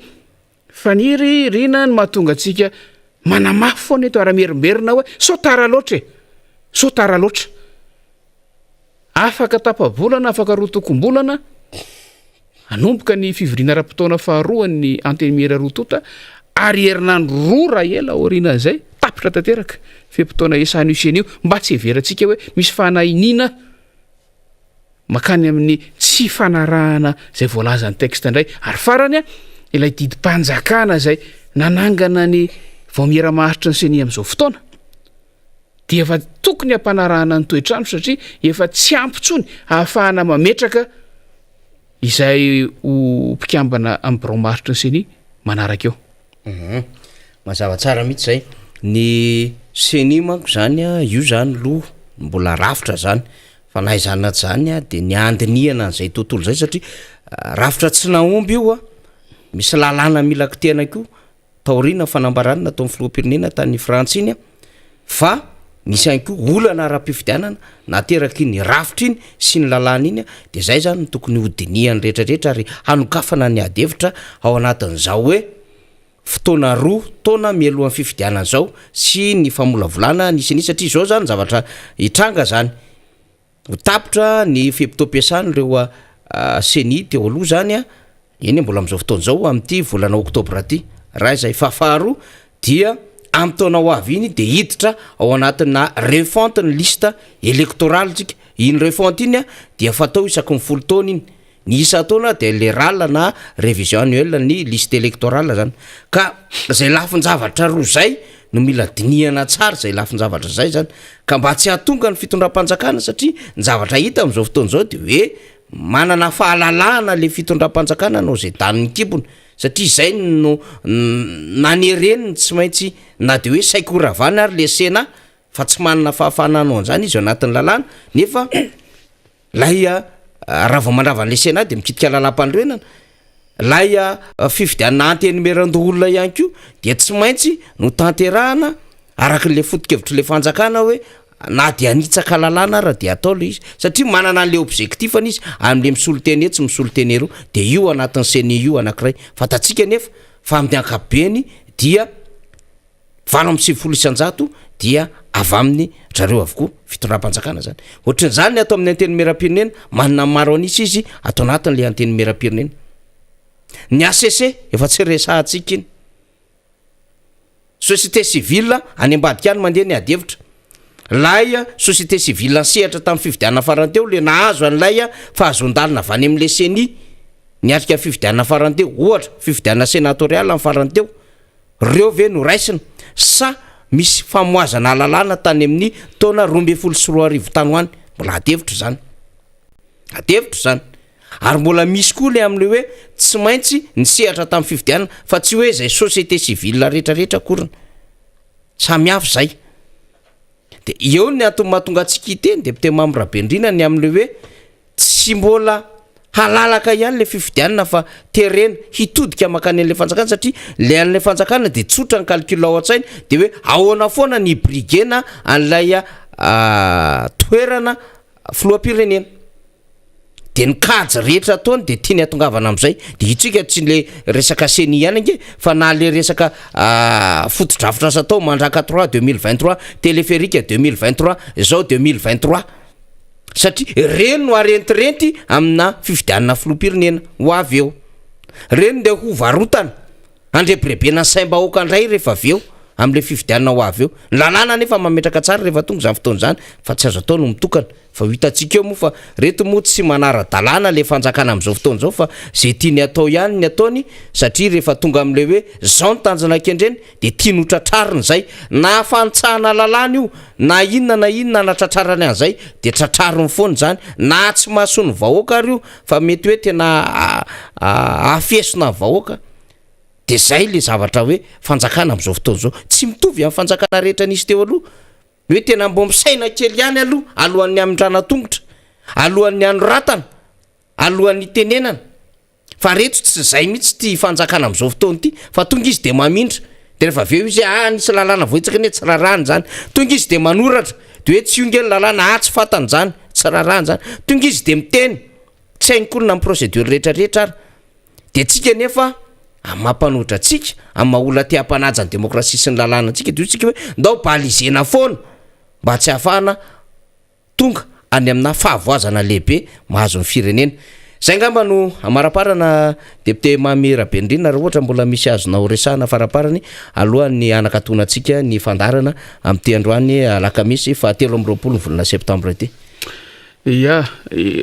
momba niny soniny ihany araka le teninao teo hoe miteraka olana miteraka disadisa zay zavatra hitatsika de ny lalàna misy am'izao fotoana de tsy mahavahan'le olana profony zany a mbola commune firy no tsy manana olom-boafidy am'izao fotoana zao reto Madagasikara ihany misy an'zany efa ho tapitra indray le mandat efa hiditra amin'ny cycle électoral manaraka tsika fa ny dikan'izay mba tsy hitenenako hoe misy eritreridratsy mihitsy any ambadimbadika any ara-politika de ny dikan'izay ilay lalàna misy mihitsy no tsy manome ny zoan'ireo vondrom-pasitra itsinja raha-pahefan'ireo hanana ny olom-boafidiny na de misy olana azy ekenangevana indray misy ny olana fa zany no metrahana ny rafi-pitsarana fifidianana fa matoa tsy mahavahan'le olana matoa tsy mahavoaka didy sahazan'le izy io rafi-pitsarana fifidianana io de lalàna mife azy zany no tsy araka ny tokony ho izy tsony zay no izy fanira fotoana efa mandeha toy izy atsika raha-pitsondray ny adihevitra amin'ny zavatra rehetrarehetra eto amin'ny fiainam-pirenena tsika moa efa nametraka hoe tantara mitoy ny akamaroan'izy ireo dia miaino ny feon'ny vahoaka eny tsika de mizara ny vaovao hitatsika any amin'ny fanadihadiana ataotsika any koa de zay no amerenako hoe zay no ilantsika nyty fandarana miara-manonjy ty mba ahafahantsika manao fatapoko fatapirenena ty amintsika tokoa amin'ny mason'izao tontolo zao iny aloha tena mba marina iny tena mba voapirofo iny fa tena ty amintsika amin'ny mason'izao tontolo zao ary ny tanjotsika efa niry amin'ny fandarana de ny atonga any amin'ny tokatrano ny tsirairay avy any amin'ny bilaniny ny tsirairay avy any amin'ny filanina amin'ny fiainana andavanandro ny tsirairay avy any itombotsoa tokony ho vokatry ny asan'ny mpitondra fanjakana eto amin'ny firenetsika eny ary de zay raha teo no irariny rehetra moa zany de hoe sady Madagasikara matanjaka no Madagasikara mandroso no Madagasikara lovainjafy fa tsy sanatriny zany kory ka hoe zao zavatra lalovantsika zao dia overy eo ampelantanantsika afaka taona vitsivitsy Madagasikara angamba sanatiavany zany fa samy manao ny ezaka rehetrarehetra itsika mba ataontsika mbola voatazontsika ty firenentsika ty ary zany no edivana imatimatesana zany no antom-pijoroany ny miara-manonja miresaka amintsika amin'izany isan'andro ary milaza ihany koa ny zava-misy tsara ho fantatra eto anivon'ny fiainan'ny firenena akasitrahana ny namana teknisianina tao ambadiky ny sary sy ny feo napitatsika tany amin'ny toerana samihafa zay nandraisantsika ny miara-manonja fatana tamin'ny MBS télé sy radio ary ny radio Mata isaona ihany koa ny namana Rina Arabe Mananjara niara nanolotra nanetana nanadiady niaraka tamintsika teo ary ny solombamboaka ny Madagasikara voafidy teny amin'ny district Ambohidratrimo kestora fahatelo ny anteny mera pirenena Mamy Rabendrina niaraka tamintsika dia mamy fotoana indray ho an'ny rapitso taky ny fotoana mahazatra tomplasy tompovavy